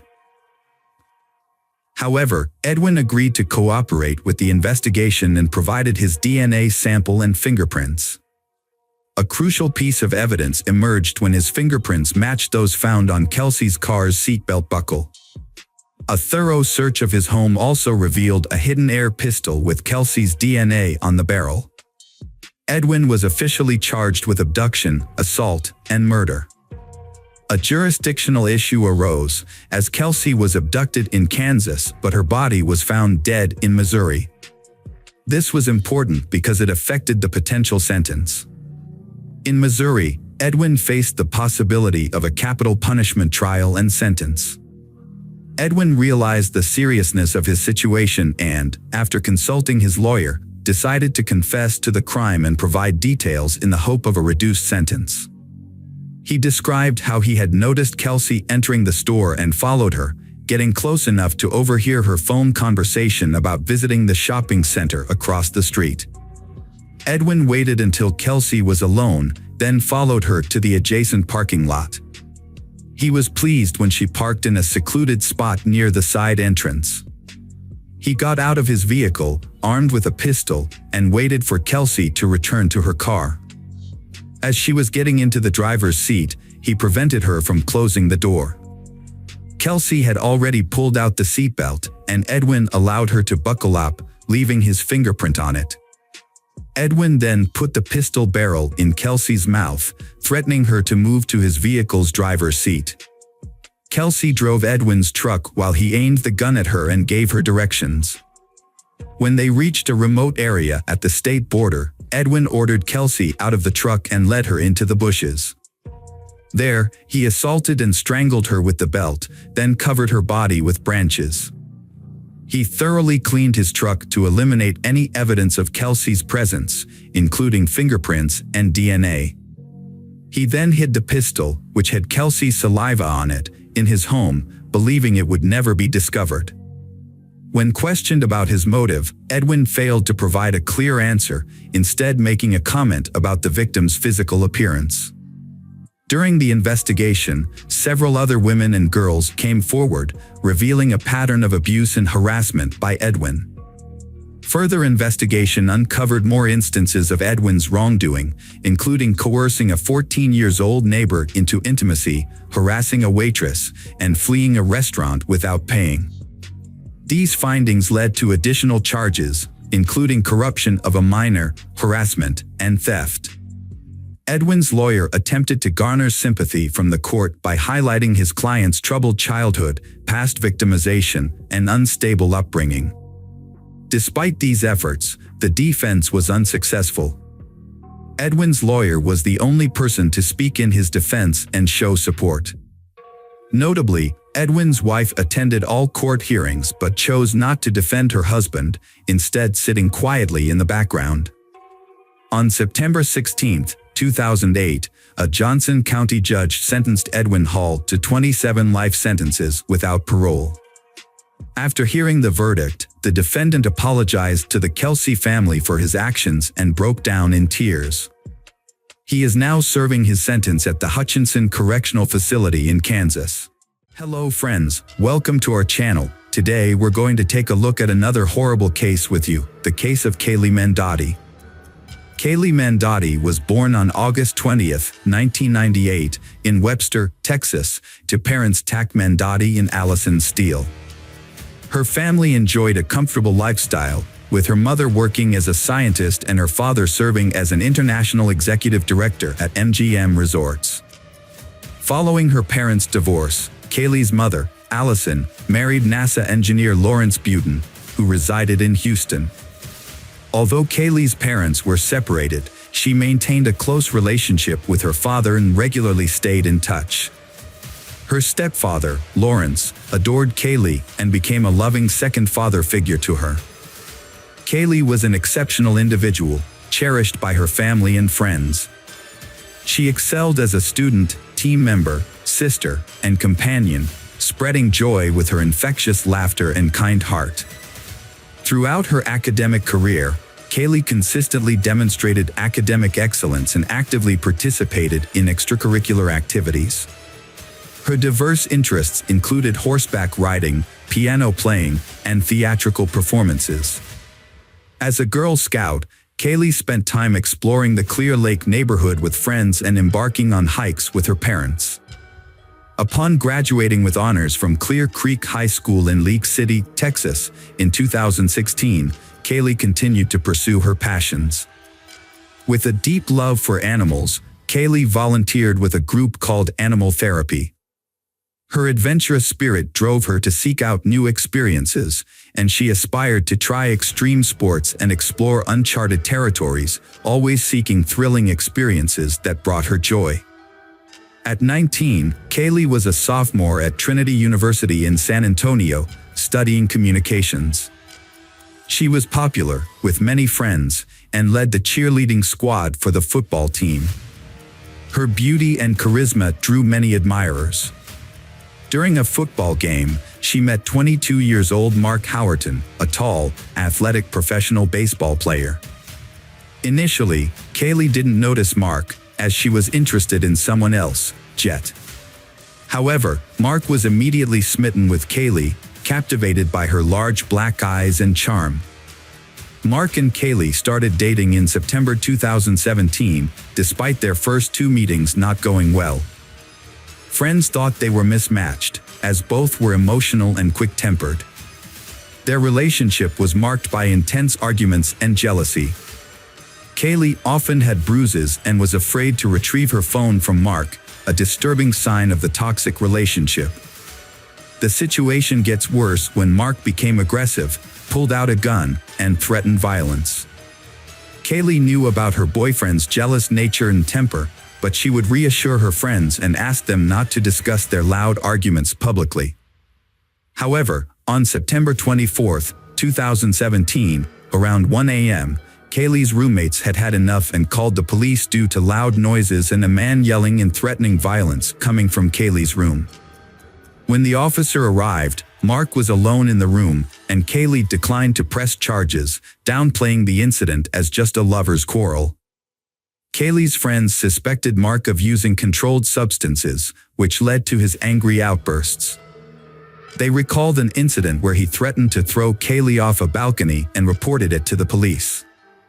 Despite their tumultuous relationship, they was deeply in love during calm moments. On October 29th, they attended the Mala Luna Music Festival in San Antonio, a major event with gothic and industrial music. Mark and Kaylee were enjoying a fun time with their friends at a festival until Kaylee's ex-partner unexpectedly appeared, causing tension between Mark and Kaylee. They got into a big argument and left the festival early. Their friends didn't see them again that night. 6 hours later, Mark pulled up to a hospital in his black Mercedes, frantically seeking help. The medical staff found Kaylee unconscious and partially undressed in the front seat. The car was a mess, with her clothes scattered everywhere, and she was slumped forward, unresponsive. The hospital staff rushed Kaylee to the emergency room, where Mark revealed that they had taken illegal substances before the festival. This information helped doctors treat her for a possible overdose. Kaylee was then transferred to a specialized medical facility in Kyle, Texas, where a nurse with expertise in intimate assault cases examined her. The nurse found additional bruises on Kaylee's arms, legs, and ear. Further examination revealed that Kaylee had suffered blunt force trauma to the face and head, which ultimately led to her death. It became clear that Kaylee had been Kaylee of a fatal assault. Police launched an investigation into the death of Kaylee Mendotti, focusing on Mark as the primary suspect since he was the last person seen with her on the night of her death. During police interviews, Mark raised suspicions by repeatedly changing his story and omitting crucial details. Surveillance footage revealed that he and Kaylee had been to places that Mark had not mentioned in his account. As the investigation continued, it was discovered that Mark had a history of aggressive behavior towards Kaylee, according to her friends and family. One of her sisters even expressed fear of him. The police uncovered previous incidents of violence between they, including an instance where Mark hit Kaylee's head against a car window and vandalized her dorm room at Trinity University. When Kaylee's parents learned about Mark's history of abuse, they were devastated. Her mother, Allison Steele, filed a lawsuit against Trinity University, alleging that the school failed to protect her daughter from Mark's attacks. The lawsuit, filed in Becker County District Court, also named Mark as a defendant, claiming that he killed Kaylee in a jealous rage. The lawsuit claims that Mark Howerton assaulted 19-year-old Kaylee Mendotti, resulting in her death. It also alleges that Trinity University staff, administrators, and campus police were aware of Howerton's violent behavior and threats to harm Kaylee, including physical harm and breaking her face. Despite this knowledge, the university failed to take action to protect Kaylee in the weeks leading up to her death. A Trinity University spokesperson declined to comment on the lawsuit, citing the ongoing legal process. The lawsuit states that the university's inaction, despite numerous reports of harassment, intimidation, domestic violence, and gender discrimination, led to Kaylee's tragic death. The lawsuit argues that if Trinity University had intervened as it should have, Kaylee's death could have been prevented. The university failed to follow its own policy on investigating and responding to potential cases of relationship violence and harassment. After an incident in his dorm room, Mark was banned from campus for a year due to a criminal trespass order. Despite this, he continued to violate the order. Furthermore, detectives uncovered numerous accounts of Mark's violent behavior towards Kaylee during their relationship. One of Kaylee's sisters reported that Mark threatened to throw Kaylee off a balcony during an argument. Another sister claimed that Mark threatened to shoot some of Kaylee's ex-boyfriend's brothers with a gun. Based on these allegations, the police issued a warrant for Mark's arrest in February 2018. He turned himself in to the authorities. Following the discovery of Kaylee's disarrayed room at the university, Mark faced multiple charges, including criminal acts, intimate violence, and abduction. However, he pleaded not guilty to all charges. The first trial regarding Kaylee's death began in December 2019. Prosecutors argued that Mark, known for his volatile temperament, fatally assaulted Kaylee in a fit of rage. They claimed that he drove her around for nearly 6 hours before taking her to the hospital. In his defense, Mark's lawyers suggested that Kaylee's death could be attributed to various factors, including the presence of banned substances in her system, which may have caused a spike in blood pressure or head trauma during intimate activity. Kaylee's mother described the injuries on her daughter's body as severe, comparable to those from a plane crash. The injuries were indeed extensive, as evident from photos shown to the Bayhart County jurors. The images depict Kaylee, a sophomore at Trinity University from San Antonio, Texas, with severe bruises, red marks and scratches all over her body, from head to toe. Both her eyelids were swollen and bruised.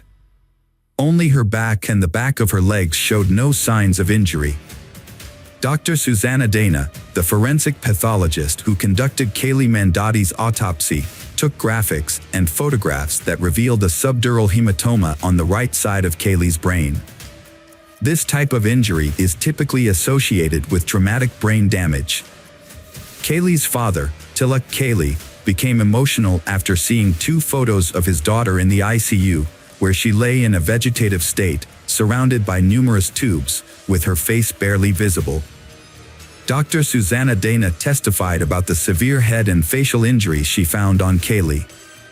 These injuries included a dent in her skull, eye trauma, and extensive bruising on her jaws, mouth, gums, lips, and cheeks. There were also hemorrhages in both eyes. Dr. Dana concluded that Kaylee's death was caused by head and facial trauma from a blunt object. However, Dr. William Anderson disagreed with this conclusion after reviewing the autopsy results. He pointed out that there were no fractures in the eye sockets, nose, or face, which suggested that Kaylee was not attacked from the front. Instead, Dr. Anderson believed that Kaylee's injuries were more consistent with a fall and subsequent medical treatment. Defense attorney John Hunter presented an alternative explanation, arguing that the prosecution lacked sufficient evidence to determine what happened to Kaylee Mandotti the night of the incident, making it impossible to prove Mark Howerton's involvement. During the trial, Hunter frequently highlighted Kaylee's history of drug use, including her treatment for substance dependence at a hospital. Professor Jason Wallach from the University of Sciences in Philadelphia testified that Kaylee had a high level of MDMA, ecstasy, or Molly, in her blood when her boyfriend took her to the hospital on October 29, 2017. The presence of this substance can turn a minor head injury fatal. Hunter stated that MDMA affects people differently, causing increased body temperature or electrolyte imbalances that can lead to loss of consciousness. Mark Howerton told investigators that he and Kaylee had an argument and engaged in consensual rough intimacy before she lost consciousness, but the origin and timing of her bruises remained unexplained. In December 2019, Allison believed Mark Howerton would be found responsible for her daughter's death. However, the trial ended in a mistrial due to the jury's inability to reach a verdict. Mark's defense claimed Kaylee's injuries were caused by hospital staff, leading to the hung jury in the 144th District Court, presided over by Judge Raymond Angeline. Because the jury was unable to reach a verdict, the case was dismissed, and Mark was acquitted of the charges in the first trial, leaving the case unresolved. District Attorney Joe Gonzalez, who had been handling the case from the beginning, expressed disappointment with the outcome and stated that he would review the case again. During this time, Kaylee's parents, Allison and Lawrence, began their own investigation. They gathered evidence and autopsy reports from the police and focused on a small, round bruise near their daughter's ear. They speculated that Mark might have hit her head against the car window, causing her to hit the door lock and get bruised. They hoped this new information would establish Mark's guilt. Lawrence found a similar Mercedes to Mark's and recreated the incident with photos. With the Texas Rangers' help, Lawrence got records and affidavits for an arrest warrant for assault and mischief. The records provided a detailed timeline of events leading up to Kaylee's death and evidence found during the investigation. The authorities exposed Mark Howerton's alleged deception to the Rangers and revealed the evidence that resulted in his arrest. Prosecutors described Howerton as a controlling boyfriend who constantly called Kaylee Mandotti, took away her phone, and isolated her from friends. 2 weeks before Kaylee's death, Howerton physically assaulted her, pushing her against a brick wall and trashing her dorm room. After the incident, Kaylee asked for space, but Howerton responded with dozens of messages, including a threat to end his life. Kaylee pleaded with him not to harm himself. That evening, Howerton called Kaylee around 200 times. Later, they attended a festival where they argued over Kaylee's ex-boyfriend. Mark Howerton took Kaylee from the festival, drove her to a deserted parking lot near the Whataburger headquarters, and spent over an hour there, according to GPS camera records. Prosecutors believe that it was in this parking lot where Mark Howerton attacked and killed Kaylee Mandotti. Kaylee Mandotti's family expressed gratitude to the Texas Rangers for their diligent efforts in securing suitable criminal charges against Kaylee's alleged attacker. Mark Howerton's pretrial began in June 2023.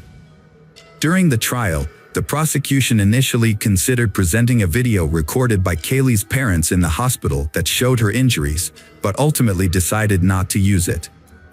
The prosecution took into account evidence gathered with the assistance of the Texas Rangers, despite potential complications and new disputes. Mark Howerton was found guilty of aggravated assault resulting in bodily harm that led to a lethal outcome. He was sentenced to 20 years in prison, a fine of $110,000, and ordered to pay restitution to Kaylee Mandotti's family. Furthermore, he was prohibited from contacting over 20 individuals connected to the case.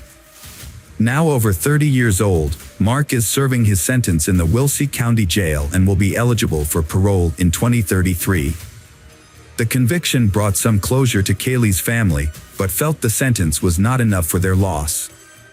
In the second trial, Mark Howerton faced additional charges, including aggravated assault and criminally negligent homicide, on top of the initial manslaughter charge. The prosecution changed its strategy to build a stronger case against him. However, Kaylee's family and prosecutors were unhappy with the outcome and pushed for a retrial. Kaylee Mandotti's tragic story shows the devastating effects of violence on a young life and her family's struggle for justice. Kaylee's story is a powerful reminder of the consequences of violence against young people with promising futures. Despite the conviction, her family believes the verdict does not bring justice for their daughter. In 2021, Allison filed a civil lawsuit against Trinity University, alleging negligence in protecting her daughter.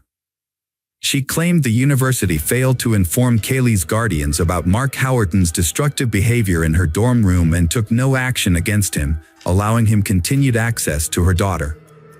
It is unclear whether evidence collected by Allison and Lawrence was presented during Mark Howerton's trial.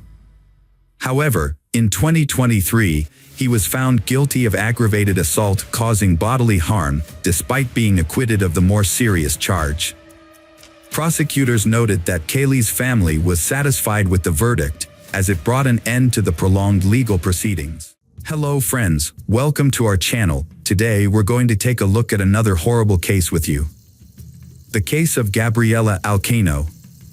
Gabriella Alcano was born on May 17, 2001 in Santiago, the capital city of Chile. She was the only child of Federico Alino and Carolina Donosa Campos, and the first grandchild in a large, close-knit family. Her paternal uncle, Rodrigo, who served as her godfather, and her grandfather, Carlos, both adored her deeply, with Carlos regarding her as the central figure in his life. Gabriela grew up in a loving and supportive environment, despite her family's modest means. Her parents, though not wealthy, worked hard to provide her with a good education and upbringing. When Gabriela was 5, her parents divorced, and she lived with her mother, who dedicated herself to raising her. Her father, however, remarried and had 2 younger sons, but he continued to support Gabriela and her mother financially and remained involved in her life. Gabriela was a sweet and friendly child who was a bit shy but made friends easily. Her gentle nature and lovely appearance earned her admiration from those around her. She excelled academically, enjoyed music, dance, and art, and her parents encouraged her talents. Gabriela cherished her relationships with her younger half-brothers, spending quality time with them at her father's nearby home during weekends and holidays. Overall, Gabriela's childhood was a happy and carefree time, filled with love and support from her family.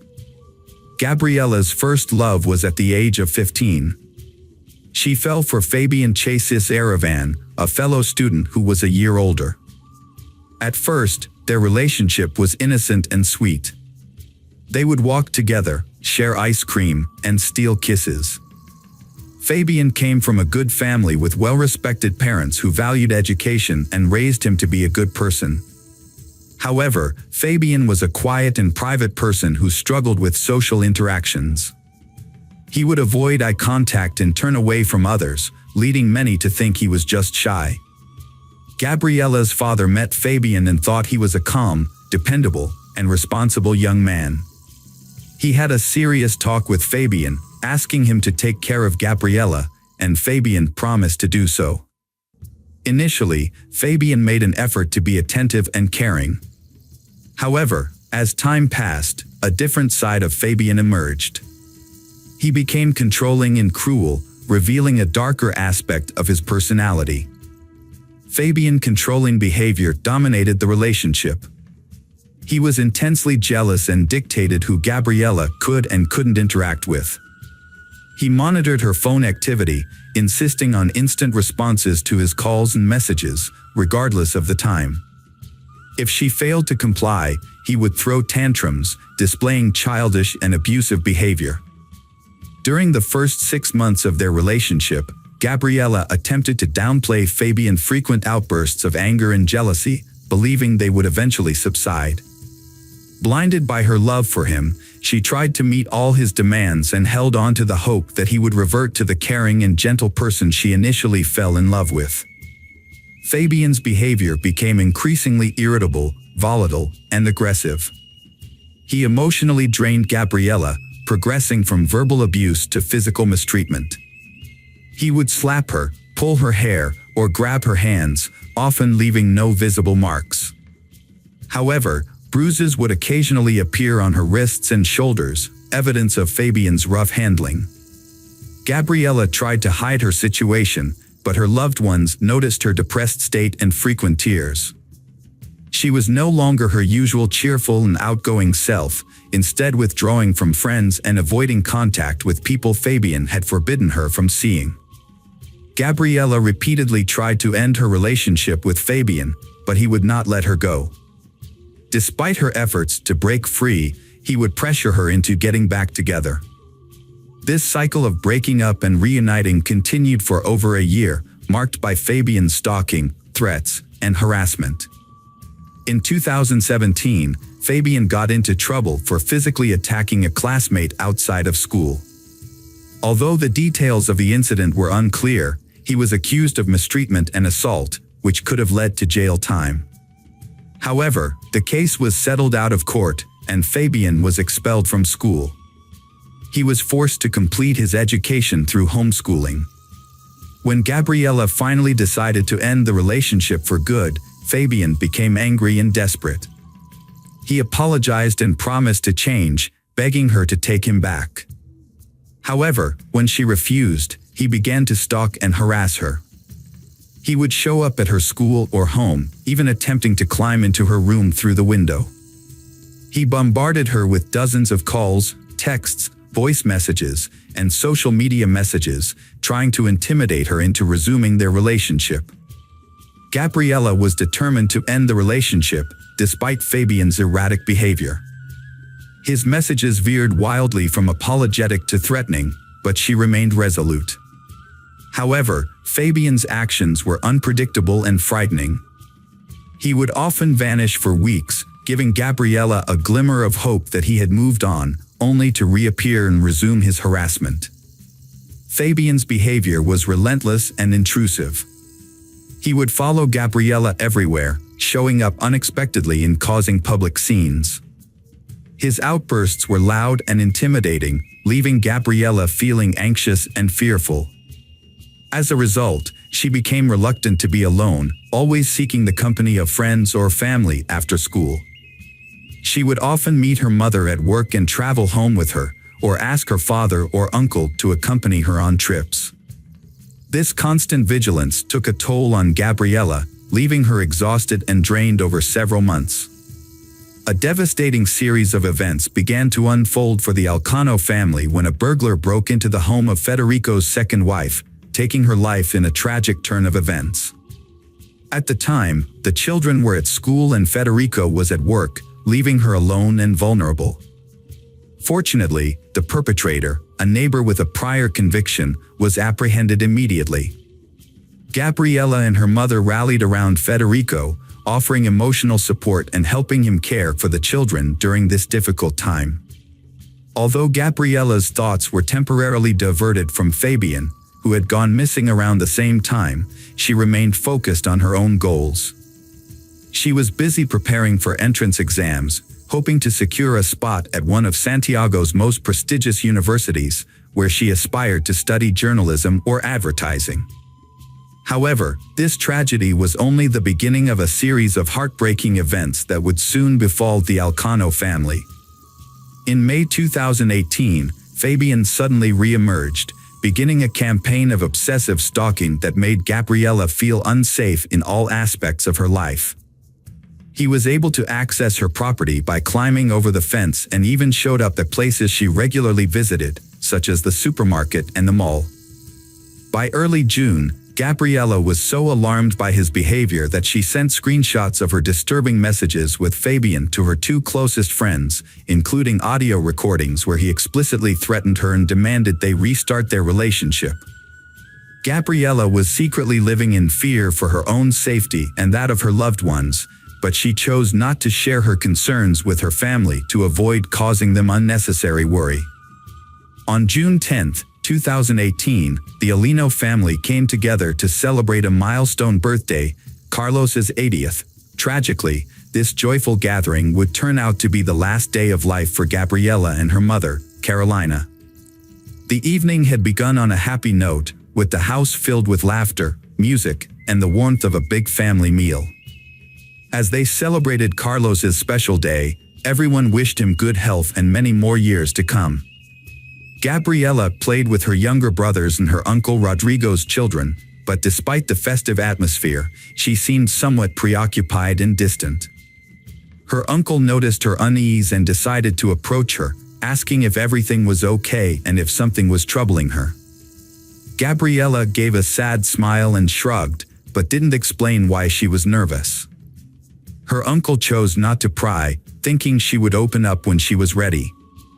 However, he later regretted not pressing her for more information. After the party, Federico drove his ex-wife and daughter home. He kissed Gabriella on the forehead, told her he loved her, and reassured her that she could always count on him for support. He then returned home with his younger children. Tragically, this was the last time he saw his eldest daughter and first wife alive. In the early hours of June 11th, a horrific crime took place. Fabian, armed with a hunting knife, climbed over the fence of his ex-girlfriend's house. He planned to sneak into Gabriella's bedroom through the window and attack her. However, just as he was about to enter, the lights turned on, and the back door creaked open. Carolina, who had been unable to sleep, had gotten up to investigate the noise. Fabian pounced on her, pushing her back inside, and began stabbing her repeatedly. Fabian brutally stabbed his Carolina 36 times, with most of the wounds inflicted on her chest, neck, and head. This attack was fatal and left her with no chance of survival. Carolina only managed to scream a couple of times before falling silent. The noise from the attack woke up Gabriella, who rushed downstairs to see what was happening. As she went down, she saw Fabian, covered in blood and clearly enraged. He caught hold of her and dragged her down. Gabriella was desperately trying to call the emergency services with her phone, but she couldn't make the call. In a horrific act, Fabian attacked Carolina and stabbed her once in the chest, piercing her heart and instantly killing her. He then moved her body to the kitchen. After the murder, Fabian tried to cover his tracks by wiping away his fingerprints and cleaning the bloody footprints. He also washed himself and the knife in the bathroom. After cleaning up, Fabian left the house quietly around 5:30 a.m. without being noticed by the neighbors. Following the event, Federico appeared unaffected. However, concerns grew when Carolina, typically a reliable and communicative colleague, missed work for 2 consecutive days without answering her phone. Her employer contacted Federico, asking him to find out what had happened to Carolina.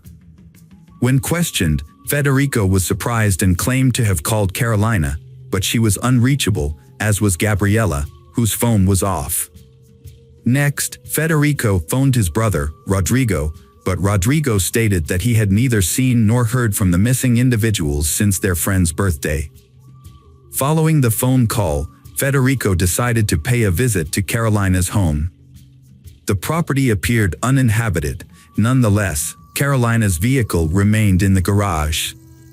Without forcibly entering, despite possessing a spare key, Federico merely checked on the status of the property. Federico called the police and asked them to check the house, but he didn't enter himself because he was afraid of what he might find. The police officers were puzzled by this, especially since he had a key. When they finally entered the house at 11 a.m., they found the lifeless bodies of Carolina and Gabriella on the kitchen floor, surrounded by pools of blood. Despite the obvious fact that the women had been dead for over a day, Federico was overcome with grief and irrationally demanded that the police call an ambulance to save them. The police had to calm Federico down, but his behavior raised suspicions, and they took him outside to a police car for questioning. When he tried to leave the car and found the door locked, he became agitated and demanded to know why. It was then that he realized he was the main suspect in the double homicide. Federico was shocked and devastated by this turn of events, unable to comprehend how he could be suspected of killing his own daughter. Rodrigo arrived shortly after and was equally shocked to learn that his brother had not been released. He was also struggling to come to terms with the investigation revealed that Gabriella's friends reported that she was being stalked by her ex-boyfriend, Fabian. Screenshots of his threatening messages and voice recordings, which included a disturbing phrase, "It's easier to take her life than to let her go," were also obtained. This came as a shock to Federico, Gabriella's father, who recalled that Fabian seemed pleasant when they first met, despite his daughter's failed attempts to break up with him. The contrast between a heinous crime and the normalcy of Fabian's daily life, where he spent time with family and friends and posted light-hearted photos on social media, made his crime all the more inconceivable. After being taken into custody, Fabian responded to allegations with pretended astonishment and anguish, falsely claiming his innocence and feigning affection for Gabriella. Fabian had gotten rid of the object used to commit the murder and thrown away some clothes with blood on them. However, there were still small drops of blood on his shoes, and footprints matching his shoes were found at the scene of the crime. Additionally, 4 of Gabriella's classmates said they heard Fabian threaten her, saying it would be easier to kill her than let her go. Because of the evidence and what the witnesses said, Fabian admitted to the crime, but tried to make himself look like a lover who was deeply hurt. The defendant claimed that his intention was not to harm Gabriella, but rather to have a conversation with her. However, the situation escalated, and he ultimately treated her mother as an unwanted witness. He struggled to provide a reasonable explanation for bringing a hunting knife to the encounter, which was supposedly meant to be a conversation. Following the autopsy and other necessary examinations, the victims' bodies were released to their family for burial. A large crowd gathered at the funeral to pay their respects to the deceased and offer condolences to their loved ones. Gabriella was laid to rest in a white dress she had always wanted to wear but never had the chance to. Coralina was buried in a closed casket due to the severe mutilation of her face. Fabian's family hired a skilled lawyer who developed a strong defense strategy, aiming to secure a minimal sentence for his client. During the initial court hearings, the lawyer highlighted Fabian's young age and clean record, pointing out that the attack on his classmate had been resolved outside of court. However, the victim's family pushed for a more severe charge of femicide, which was rejected by the prosecution due to the specific requirements of Chile's law. Since Fabian and the victim were not in a romantic relationship at the time of the crime, the case did not meet the criteria for femicide. The lawyer also argued that Fabian had acted on impulse and was in a state of distress when he committed the crime. As a result, Fabian faced a potential 15-year sentence for the double homicide and assault charges. The victim's family, understandably, demanded the maximum punishment for Fabian. After the initial hearings, the judge gave both the prosecution and defense 6 months to gather evidence. Fabian's lawyer requested his release pending trial, but the judge denied this request, keeping Fabian in custody. Gabriella's father was furious. He lost 2 loved ones to violent deaths. Now, the person responsible for the murders of his ex-wife and daughter might receive a lenient sentence. The defense lawyer tried to blame the victims, and the authorities seemed willing to accept this excuse. In response, Gabriella's father and uncle, along with women's rights groups, proposed Gabriella's Law. This law would broaden the definition of femicide to include intimate partner violence, regardless of whether they was married or cohabiting. The National Office for Women and Gender Equality soon joined the cause, actively pushing for the law. Although the bill faced opposition due to concerns that it could lead to new charges and stricter penalties for perpetrators already in prison, feminist groups nationwide rallied behind the Alino family. They organized marches and demonstrations in support of Gabriella's Law. In August 2019, a year and 3 months after the tragic murders, significant changes were made to Chile's femicide law. Known as Gabriella's Law, these amendments aimed to strengthen the country's response to violence against women.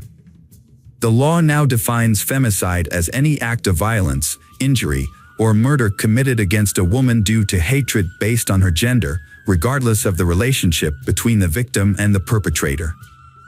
Additionally, the law considers it an aggravating circumstance if the victim is a minor or has health issues. In April 2022, Fabian Ceres went on trial for attacking his ex-girlfriend and her mother 4 years earlier. Thanks to Gabriella's Law, the defense had limited options. Fabian was charged with femicide under aggravating circumstances because one of the victims was a minor, as well as with double homicide and assault.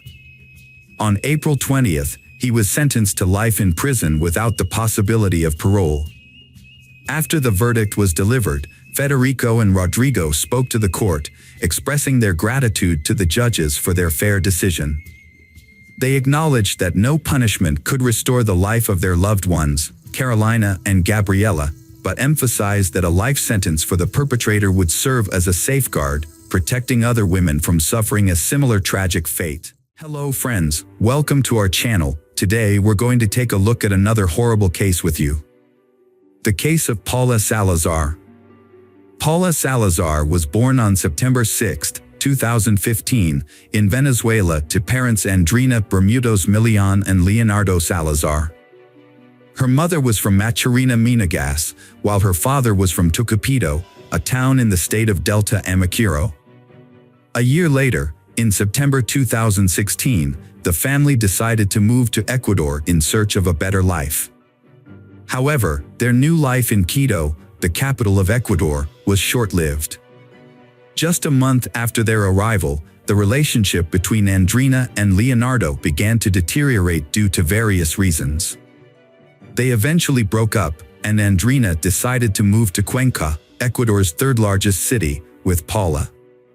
A mother's friend kindly offered them temporary accommodation while they settled and found work.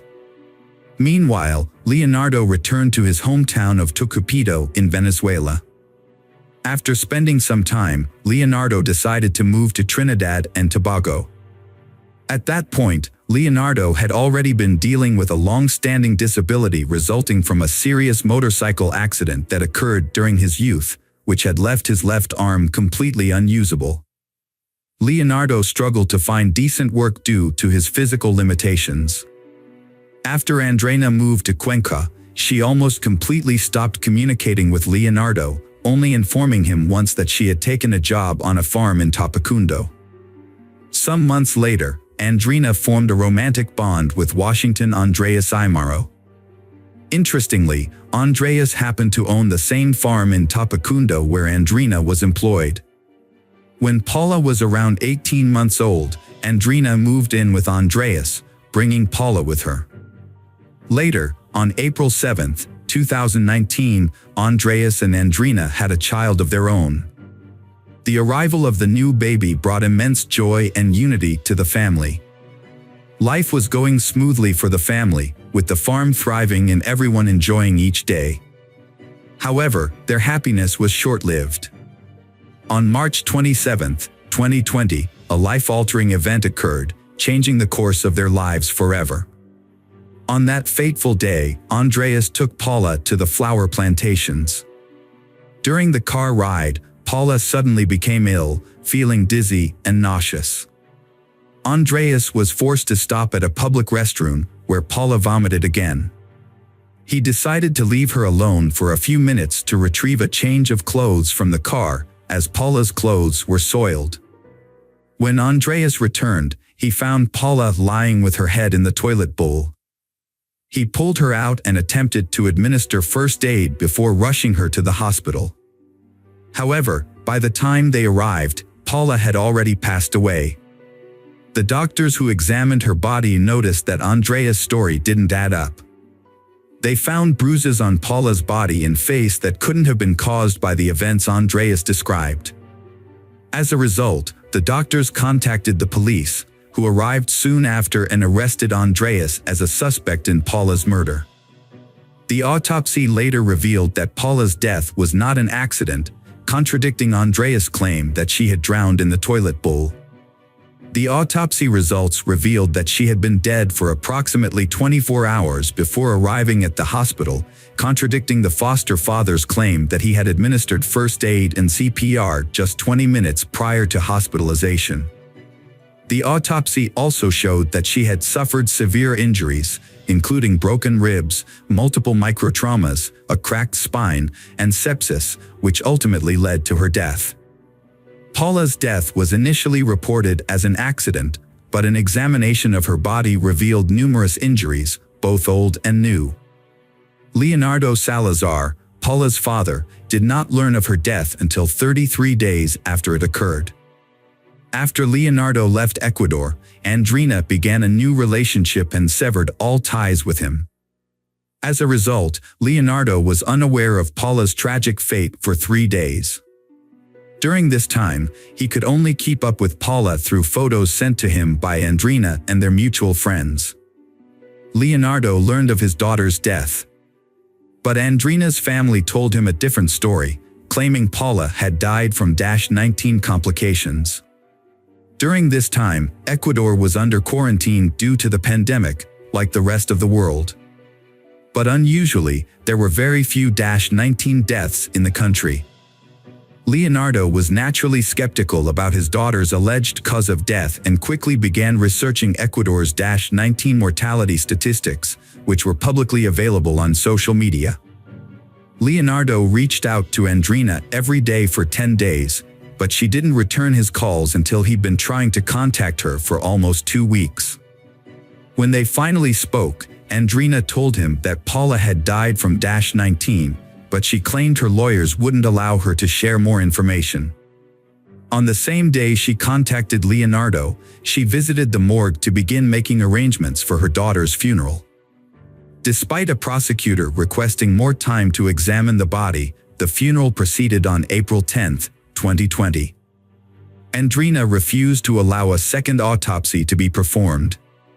Through social media and friends, Andrina's friends contacted Leonardo, sharing information about Paula's difficult life in the years before her death. They provided Leonardo with the details they had gathered, which included recordings of conversations, photos, audio recordings, and other similar evidence. According to witnesses, Paula faced mistreatment not only from her stepfather but also from her own mother. Observers reported that Paula was only seen happy when she played alone around Andreas, suggesting that her distress occurred during interactions involving multiple individuals, especially when Andreas was near Andrina.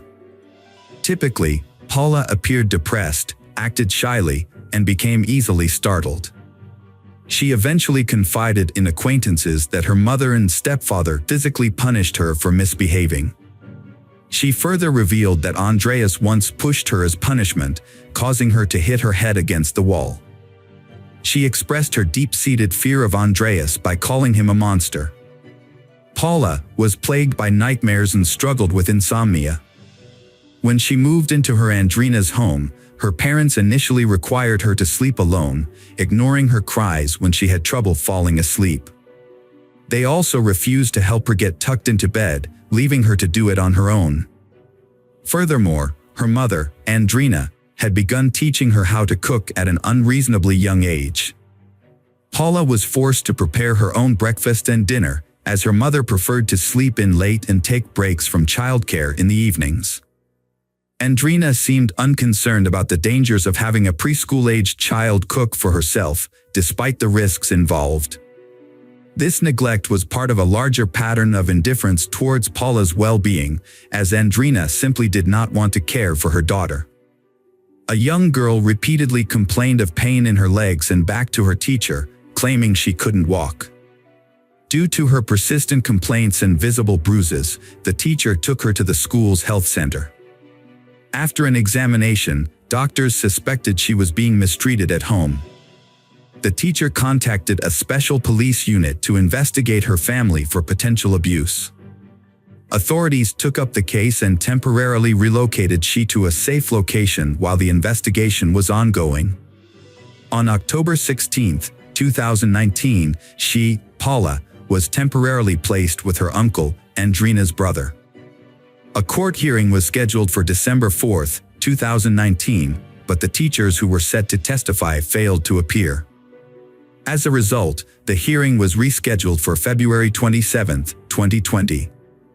Unfortunately, the teachers didn't show up again, and the court was forced to drop the charges against Paula's parents. With no evidence, Paula was returned to her mother.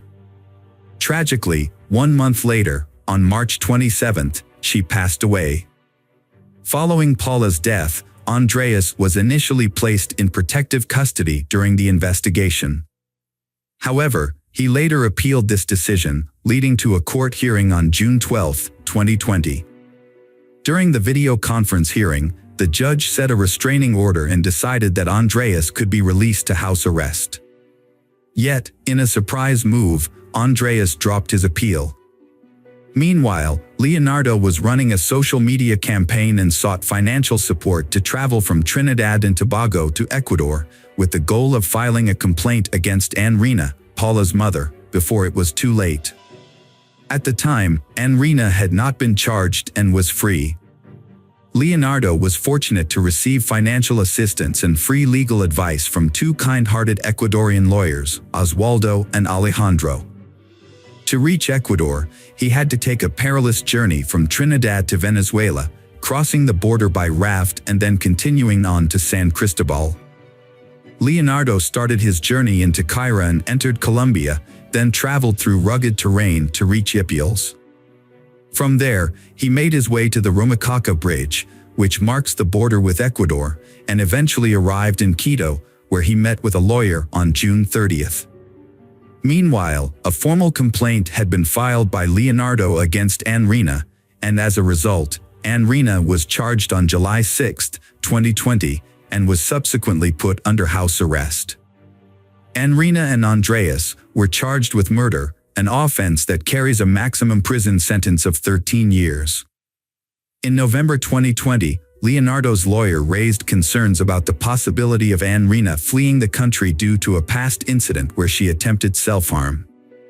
As a precaution, the judge ruled in favor of fitting Anrina with an electronic monitoring device, reducing the need for her to attend court hearings twice a week, making them only once a week instead.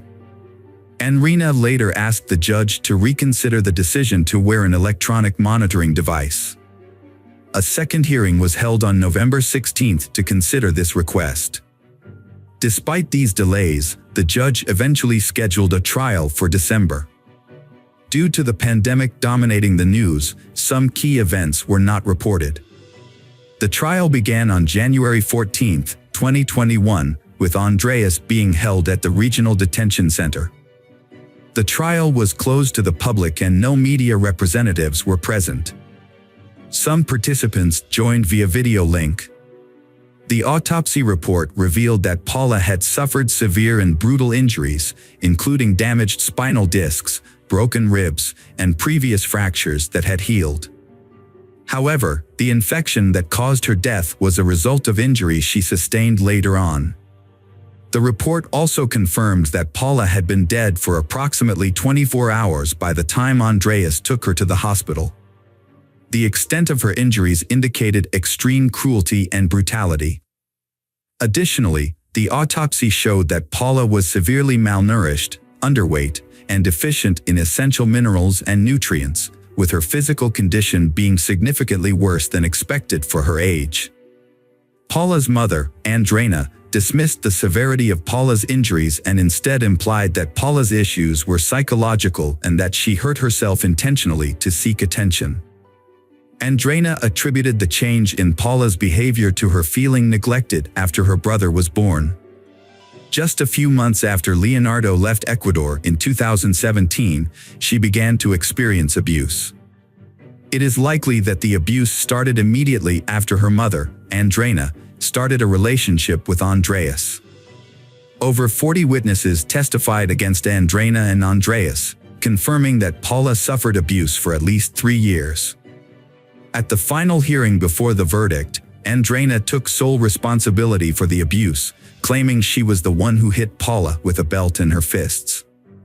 She claimed Andreas was innocent and had never mistreated Paula.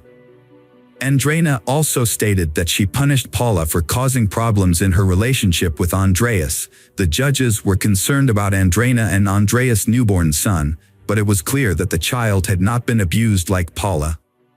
Andreas has chosen to remain silent about the incident since his arrest on February 3, 2021. The trial for Paula's murder was concluded, and both defendants were found guilty.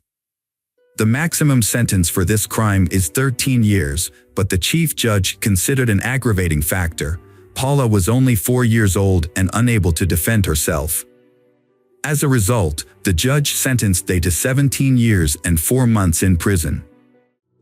Hello friends, welcome to our channel. Today we're going to take a look at another horrible case with you. The case of Tina Watson. Tina Watson, 26, was hesitant to share her engagement news with her parents. This was her third attempt at marriage, after her previous relationships with Scott McCulloch and Stan Marks ended. She met Gabe Watson at a Christmas Eve party and they developed a relationship after both had gone through breakups. 2 years later, Gabe proposed to Tina, who agreed to marry him if her parents gave their blessing. To win them over, Gabe planned a romantic dinner on Valentine's Day, but rescheduled for February 15th when Tina's father was available. During the dinner, Gabe made a bold announcement that he planned to spend the rest of his life with Tina. Her father then asked the seemingly straightforward question, "Gabe, do you love Tina?" However, Gabe was caught off guard and stuttered, failing to provide a clear answer. Her father wrote off Gabe's awkwardness as mere nervousness in front of strangers. The father then turned to Tina and asked the same question, but she sidestepped it. Instead, she expressed her fear of being alone at the age of 26. After a moment of contemplation, her father gave the young couple his blessing. As the wedding preparations were underway, Gabe and Tina clearly had different ideas. While Tina was busy thinking about the wedding dress, the guest list, and the entire ceremony, Gabe was focused on planning their honeymoon. He did not consider Tina's preferences for their vacation, as he had already made up his mind. Gabe had decided that they would go to the Great Barrier Reef in Australia and go scuba diving, without consulting Tina about it. Gabe and Tina had planned to explore the sunken ship, the Townsville Titanic, which sank in 1911. However, Tina was not a skilled diver, unlike Gabe, who was an experienced scuba diver with over 50 dives under his belt. He was even completing a rescue diving course. Gabe had occasionally taken Tina scuba diving in a pool, but only in calm waters and under the supervision of lifeguards. Gabe made the decision to have Tina learn to scuba dive before the honeymoon or at home. He was serious about it, and Tina felt she had no choice but to comply. Gabe even went so far as to borrow money to buy Tina her own scuba gear and pay for lessons. However, Tina's first instructor was not impressed with her skills and warned Gabe that she was not fit for open ocean diving. Gabe angrily interrupted the dive instructor, accusing him of not explaining the lesson clearly. As a result, the second instructor promptly refunded Tina for the unfinished class, and on October 11th, Tina and Gabe were married and flew to Australia just 2 days later for a lavish honeymoon paid for with a $10,000 wedding gift. Gabe's honeymoon with Tina included spending time in Sydney, where they walked around the city, visited the aquarium, and the zoo. At first, Tina was excited, but as their trip to the Great Barrier Reef approached, she became increasingly saddened. On October 21st, they flew to Townsville and in the evening boarded a boat to the Great Barrier Reef, a dream destination for many divers. According to employees at the diving company, they didn't appear to be experienced divers. Even Gabe, who had completed diving courses and had some experience, seemed unsure of how to use the equipment, as if he had never seen it before. Despite this, Gabe assisted Tina in passing her pre-dive exam, a test that is usually administered individually. Additionally, when the instructor offered to help Tina underwater, she declined the offer. The dive log noted the presence of a strong current on that day, a crucial detail that should not be overlooked. Upon arrival, Gabe assisted his wife in organizing their equipment, which they had purchased in the US, and prepared to rent scuba tanks. Gabe chose an 11-liter tank for himself, while his wife used an 8.5-liter tank, which was unusually small for the location and potentially hazardous given her limited diving experience. Their initial attempt to dive to the Townsville Titanic was unsuccessful. Tina required a weight belt to descend, and Gabe initially struggled to operate the underwater computer, which monitors the safe rate of descent and ascent, as well as the oxygen levels in the cylinders. After returning to the boat to regroup, Gabe was able to use the computer, and they made a second attempt. The wreck lay at a depth of 49 feet, and Tina made the first descent, with Gabe following close behind. At first, everything was fine, but then Tina suddenly stopped, waved at me, and signaled she wanted to ascend. I recognized this as a panic response, which she had shown before. We were halfway up the dive at this point, so I decided to stay with her at the same depth to help her calm down and get used to the pressure. However, Tina continued to breathe rapidly and deeply, which was unsafe. Gabe realized she was sinking, and Gabe tried to grab her waist to hold her in place. But she swung her arms violently, knocking Gabe's mask off his face. While Gabe was putting his mask back on, Tina quickly moved away from Gabe. Gabe tried to swim after her, but he couldn't catch up. Gabe then decided to return to the surface to get help from the lifeguards. On his way to the surface, Gabe encountered another diver who appeared unconcerned and did not respond to Gabe's distress signals. There were 2 Asian divers with Gabe at the time, but neither confirmed Gabe's claim that he had attempted to help his wife. A subsequent police investigation, including analysis of underwater computer data, revealed that Gabe had initially attempted to swim to his struggling wife, but quickly abandoned the attempt, despite the relative lack of urgency to surface. Gabe followed standard procedure, ascending gradually and pausing at predetermined depth levels. However, the other divers later stated to the police that, in their opinion, Gabe had the opportunity to save his wife but chose not to do so. Furthermore, this incident occurred at the beginning of the dive, so Gabe had sufficient oxygen in his tanks to have potentially reached the ocean floor and returned to the surface without compromising his own safety. The rescuers quickly sprang into action after locating Tina, but unfortunately, it was too late.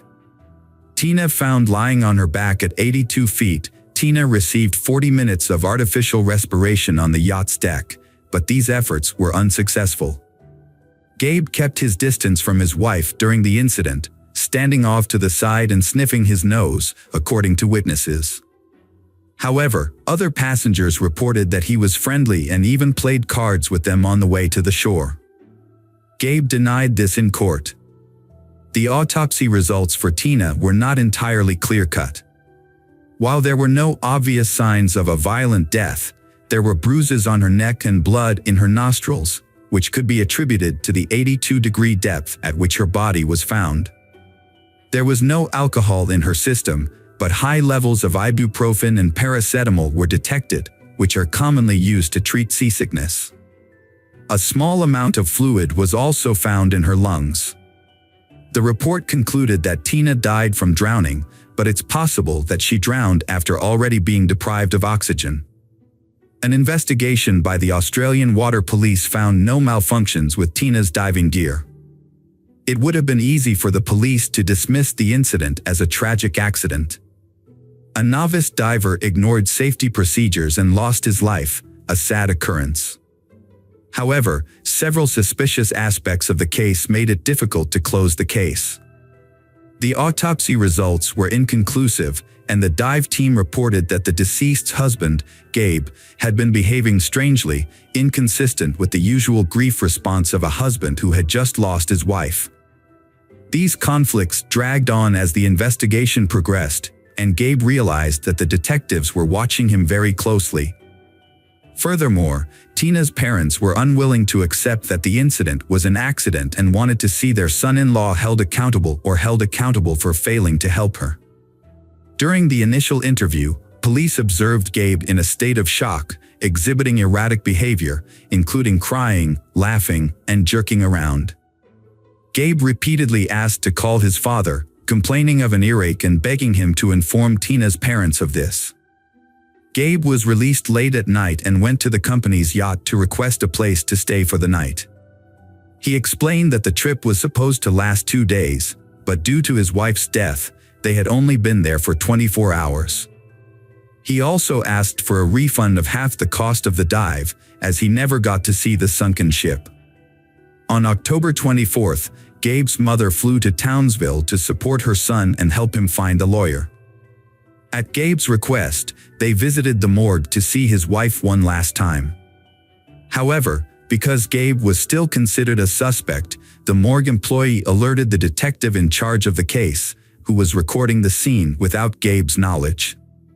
Gabe was overcome with grief, crying and holding his wife's hand, and apologizing for not being able to protect her. Gabe's personality was a subject of conflicting opinions.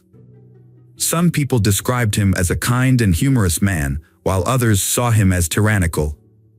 However, everyone agreed that Gabe and Tina's relationship was unhappy. Tina had previously confided in her friends and family that she had married Gabe out of fear of being alone, and her friends later confirmed this after her death. A friend of Tina's also came forward with a disturbing revelation. Shortly before her death, Tina had confided in this friend that Gabe had forced her to take out a life insurance policy on herself, naming him as the beneficiary. This was corroborated by the insurance agent who had sold them the policy. Furthermore, the taxi driver who drove the newlyweds to the yacht on the day of their departure told authorities that Tina had cried the entire way, while Gabe showed no concern for her distress. Amanda Phillips shared another story that sheds light on Tina's relationship. At a Christmas party, Gabe filmed her peeing in the bathroom, edited the footage, and then played it to a group of guests. He found it funny, but the other guests were embarrassed. The incident was disturbing, but another act was even more alarming. During a funeral, Gabe removed jewelry from Tina's body. However, an even more disturbing act was caught on camera during the 2008 trial. A video showed Gabe visiting Tina's grave, taking all the flowers and throwing them into a nearby trash can. Tina's father was determined to catch the person who stole the flowers from Tina's grave. He set up a hidden camera on the next row of monuments, but was shocked to see Gabe on the footage. Gabe's defense in court was that he and his wife had discussed the death of one of their relatives during their honeymoon, and that the absence of flowers on the grave was her request. However, this explanation seems very strange and unlikely. The investigation into Tina's death might have taken much longer if the police hadn't discovered a crucial piece of evidence. Gabe claimed that Tina had drowned while he was trying to put a mask on her face, but this story didn't add up. It was impossible for someone to put a mask on underwater without an air supply, unless they were using someone else's oxygen. In this case, the police suspected that Gabe had used Tina's oxygen to stage the incident. In November 2008, the Australian police arrested Gabe, and his trial began on June 5, 2009. Gabe initially pleaded guilty to failing to save his wife. He was convicted of negligent homicide and served 18 months in prison. After his release, he returned to the U.S., but was later charged with first-degree murder in a U.S. court. The prosecution's case hinged on the idea that Gabe had intentionally killed his wife in order to collect life insurance payouts. In his defense, Gabe's lawyer argued that the diving company was responsible for the death, alleging that their employees had failed to adequately ensure the safety of the tourists in their care. The lawyer alleged that the company was now trying to shift the blame to Gabe, fearing the loss of their business license. Gabe had already served his sentence abroad, and his lawyer argued that the insurance payout of $33,000 was outweighed by the costs of hiring lawyers and obtaining additional expert opinions. The prosecutor refused to acknowledge the irony that Gabe, a trained expert in drowning rescue, was unable to save his wife. When Gabe presented his defense, he spoke directly to the jury, expressing his emotional pain and frustration. For 7 years, I have been haunted by the memory of that tragic day. The public has vilified me, accusing me of being responsible for my wife's death, labeling me a murderer. Not a single person has looked me in the eye and offered any compassion or understanding. Instead, many people want me to suffer, and I can only sympathize with my late wife's parents, who will understandably never forgive me, no matter how hard I try to make amends. While people often express sympathy for parents who lose a child, saying, "I can't imagine what it's like to lose a child," I've never heard anyone say, "I can't imagine what it's like to lose a spouse, especially on a honeymoon." I've been criticized for not doing enough to save my wife, Tina. I've already paid the price for that, and I've lived with the guilt for 7 years. Some of you might think I should have died with her, but I was afraid of death and wanted to survive. I wanted to live then, and I still want to live now. Regarding Gabe's case, the court found him not guilty due to lack of evidence. Hello friends, welcome to our channel. Today we're going to take a look at another horrible case with you, the case of Vicki Roberts. Vicky Roberts was born in September 1984 in northwest England, where she was raised in a traditional and devoutly religious family. She was the younger of two daughters and was raised with strong Christian values. She attended a Christian school, where she also developed her musical talents and sang in the choir.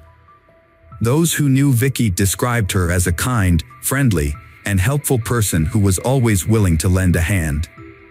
After completing high school, Vicky enrolled in university and took a part-time job at an IKEA store to support herself. It was there that she met Michael Roberts, and their initial friendship eventually blossomed into a romantic relationship. Michael was only a year older than her. Like Vicky, Michael balanced his studies with a part-time job at IKEA and made time for sports. He was also careful about his appearance and made a good impression on those around him. Vicky was initially put off by Michael's bold and outgoing personality, but she soon found herself developing strong romantic feelings for him. Michael was born in June 1983 in Warrington, Cheshire, to a family of modest means. His father was a successful chemical engineer who expected a lot from his two sons, particularly Michael, the eldest. As a result, Michael grew up with high ambitions and a strong sense of purpose. He was a diligent student and developed into a driven and accomplished individual. Michael was a social butterfly with many friends and was often the life of the party. However, he took the most pride on the love front.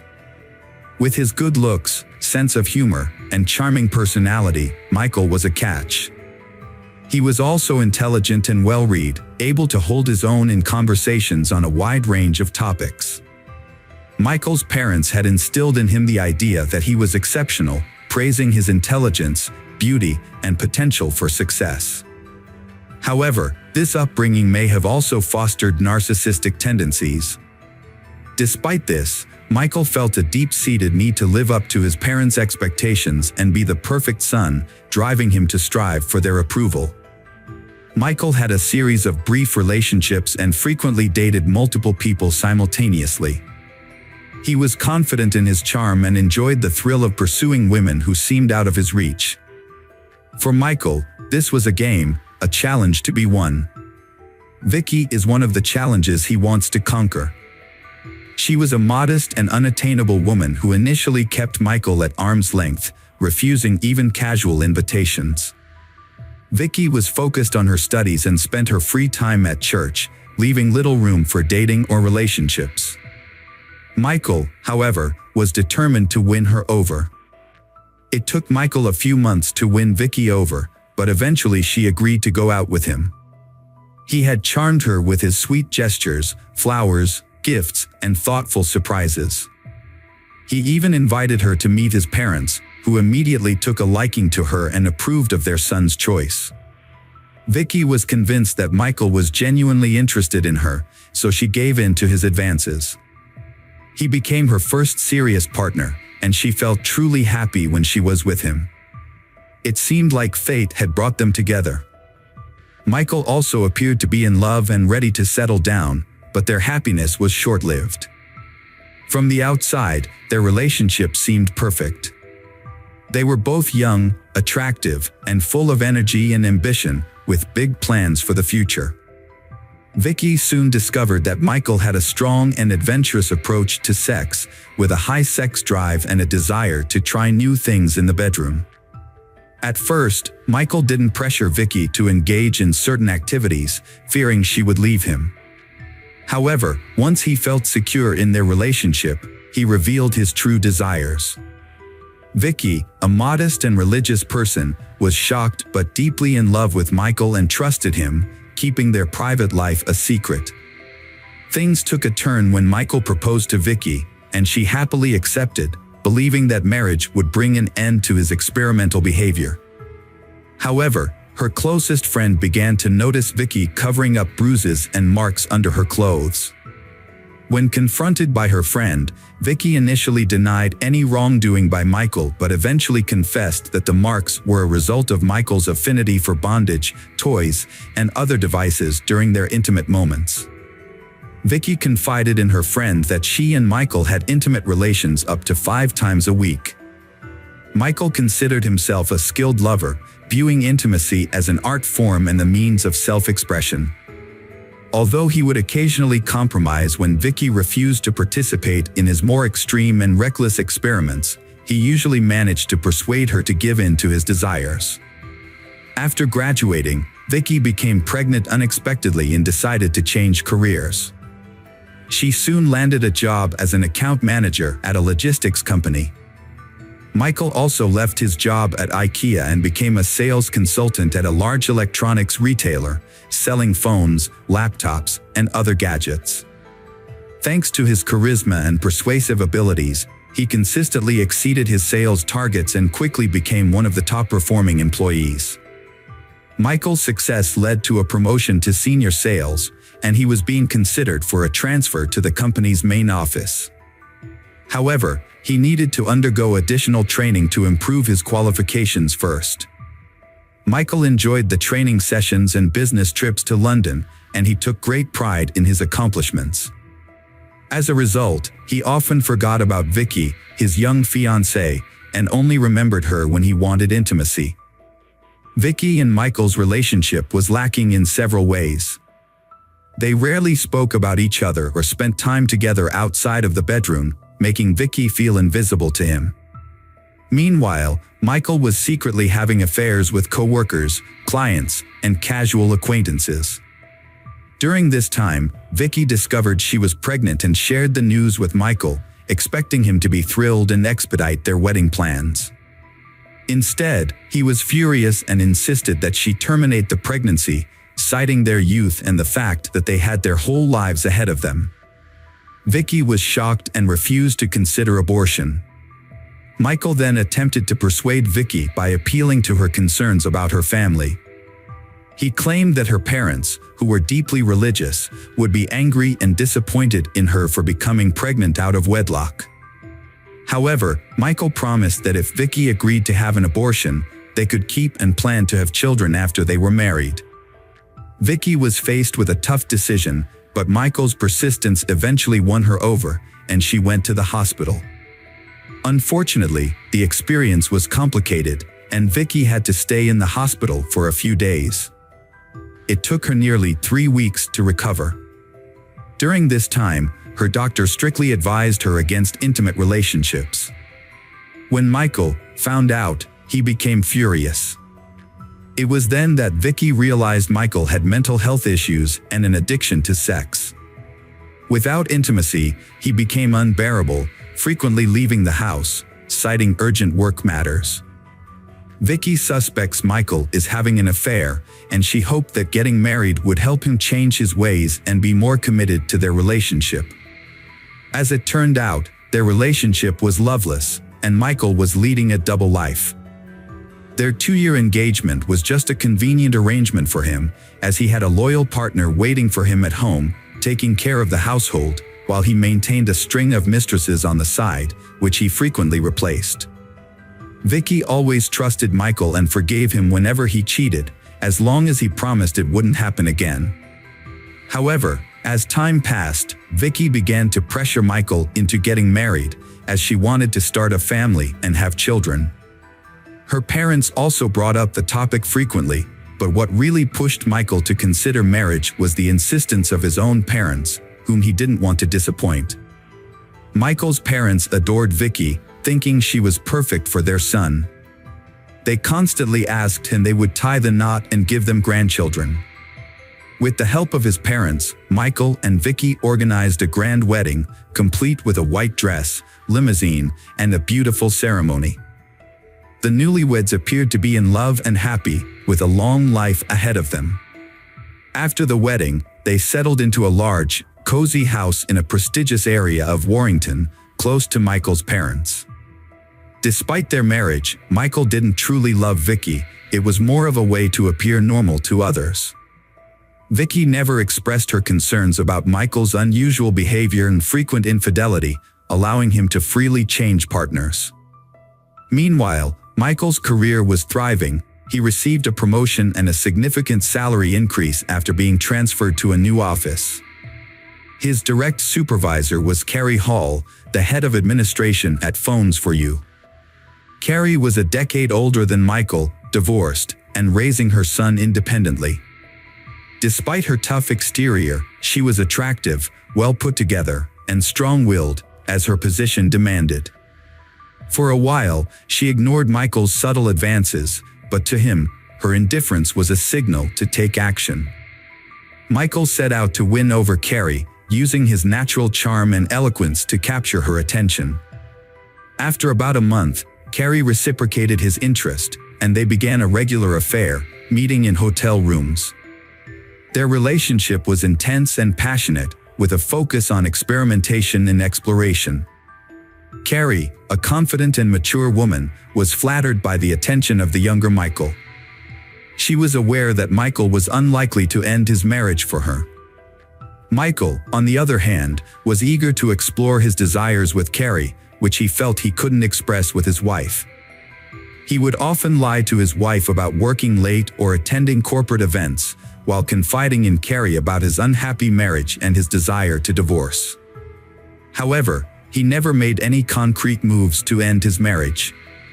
The affair lasted for over a year, with Carrie seemingly content with the arrangement. She made no demands from Michael to leave his wife and was satisfied with their clandestine meetings and the excitement they brought. Carrie's behavior changed as she started dressing more conservatively, covering her body with long sleeves and high-necked clothing, a departure from her usual style that highlighted her athletic build. Carrie confided in her close friend about her lover Michael's extreme intimate experiments, which often crossed a line. She showed her friend the evidence, a bite mark on her chest and bruises on her neck from his intense grip.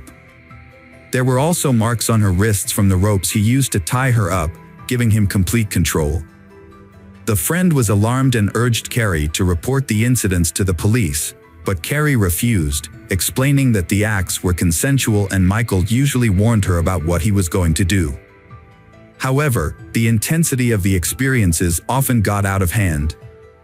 For instance, Michael enjoyed choking his partner, claiming it would enhance the experience, but there were times when Carrie lost consciousness due to his excessive enthusiasm. Carrie's friend was fearful of Michael's strangulation games, but Carrie consistently gave in to his persuasion, believing that he would eventually stop or that she would become desensitized to the experience. Sadly, neither Carrie nor any of Michael's mistresses made any attempt to stop his cruel and painful experiments. Vicky had suspicions about her Michael's infidelity even before they got married.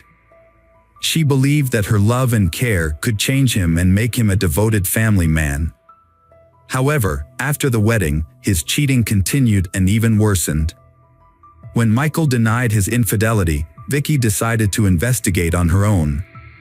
One night, while Michael was asleep, Vicky checked his phone and found numerous intimate conversations with other women, including Carrie. She was shocked to discover that Michael had exchanged explicit photos with some of these women. The discovery was devastating for Vicky, and she packed her bags and temporarily moved in with a friend. Vicky kept her situation a secret from her family, fearing their reaction. She was afraid that her religious relatives would pressure her to get a divorce if they found out about Michael's adultery. Despite her heartbreak, Vicky still loved Michael and didn't want to give up on their marriage. Before leaving, she wrote him a heartfelt letter, confessing her love and telling him that he was the most important person in her life. Michael's wife had finally had enough of his promiscuous and decided to leave him. Before she went, she wrote him a handwritten note explaining that she knew about his cheating and couldn't take it anymore. She left the note on the refrigerator and gave him time to think about his actions, but made it clear that she wouldn't file for divorce just yet. Despite his wife's departure, Michael didn't seem to be particularly upset or remorseful. However, he did realize that he would miss having a quiet and submissive partner who took care of the household and tolerated his behavior. He decided to try to win her back and followed her to her friend's house, bringing a large bouquet of flowers. He apologized and begged her to return, promising to be faithful from then on. His wife, Vicky, wanted to believe him and decided to give him another chance. For a while, Michael made an effort to be more considerate and even came home for dinner. He deleted his correspondence with his mistress, Carrie, and changed his social media password to avoid suspicion. However, Michael's good behavior didn't last long. He soon started pursuing a new female employee, Karen Wilson, who was engaged to be married. Despite her initial reluctance, Michael persisted in his pursuit of her, and they began an affair. Meanwhile, he continued to see Carrie on the side, juggling multiple relationships at once. He became infatuated with a new woman and ended his relationship with 33-year-old Carrie Hall after 2 months, as he had grown tired of her.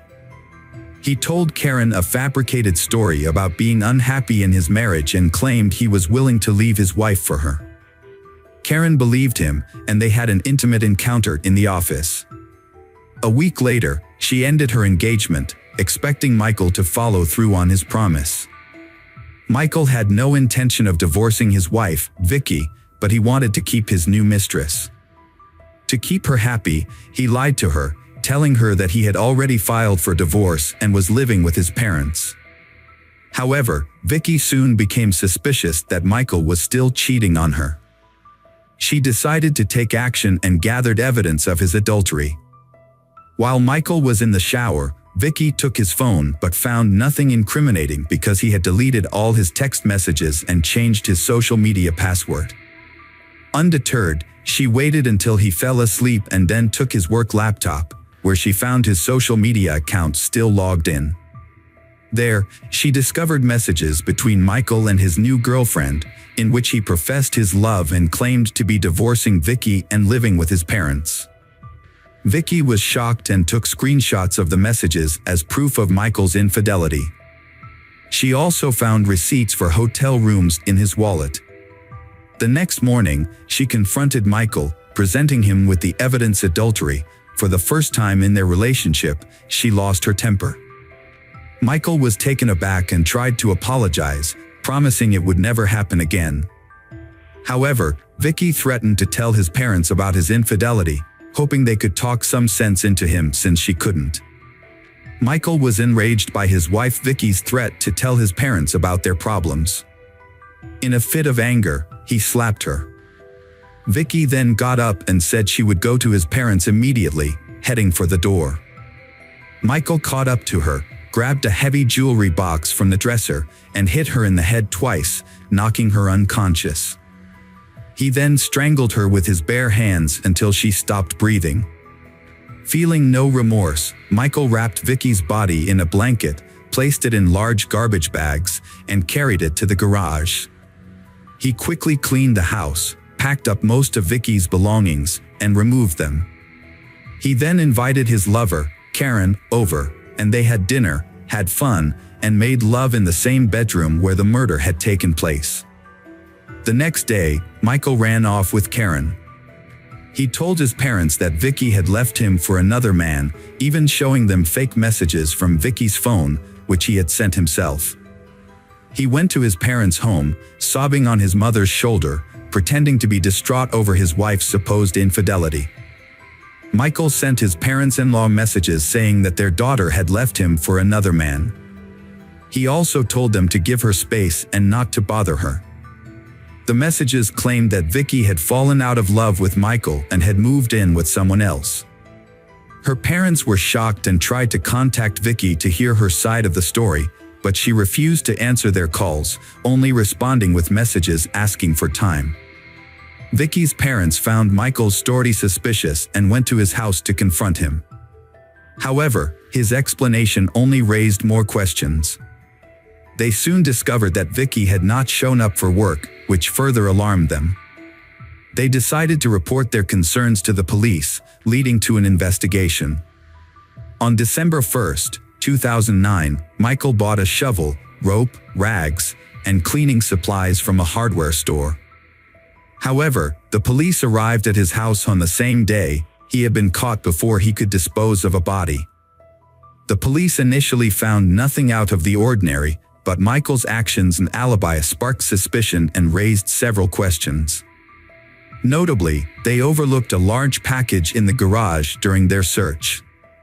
Inside the house, they found no signs of her presence, such as clothes, documents, or personal items, which could suggest she had left of her own accord. However, Vicky's laptop was discovered in the bedroom, and upon seizing it, the police found screenshots of Michael's incriminating conversations with his mistresses, which Vicky had saved.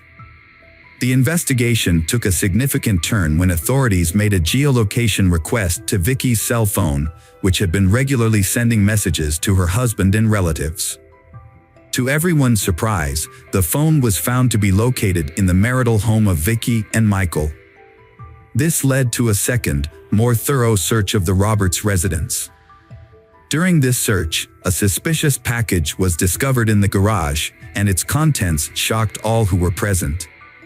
However, in a stunning twist, Michael, who had been cooperating with the police, suddenly vanished into thin air. He had taken a wallet containing cash, which allowed him to evade capture for several days. After his money ran out, Michael turned to one of his mistresses, Livinia T., and asked if he could stay with her for a while.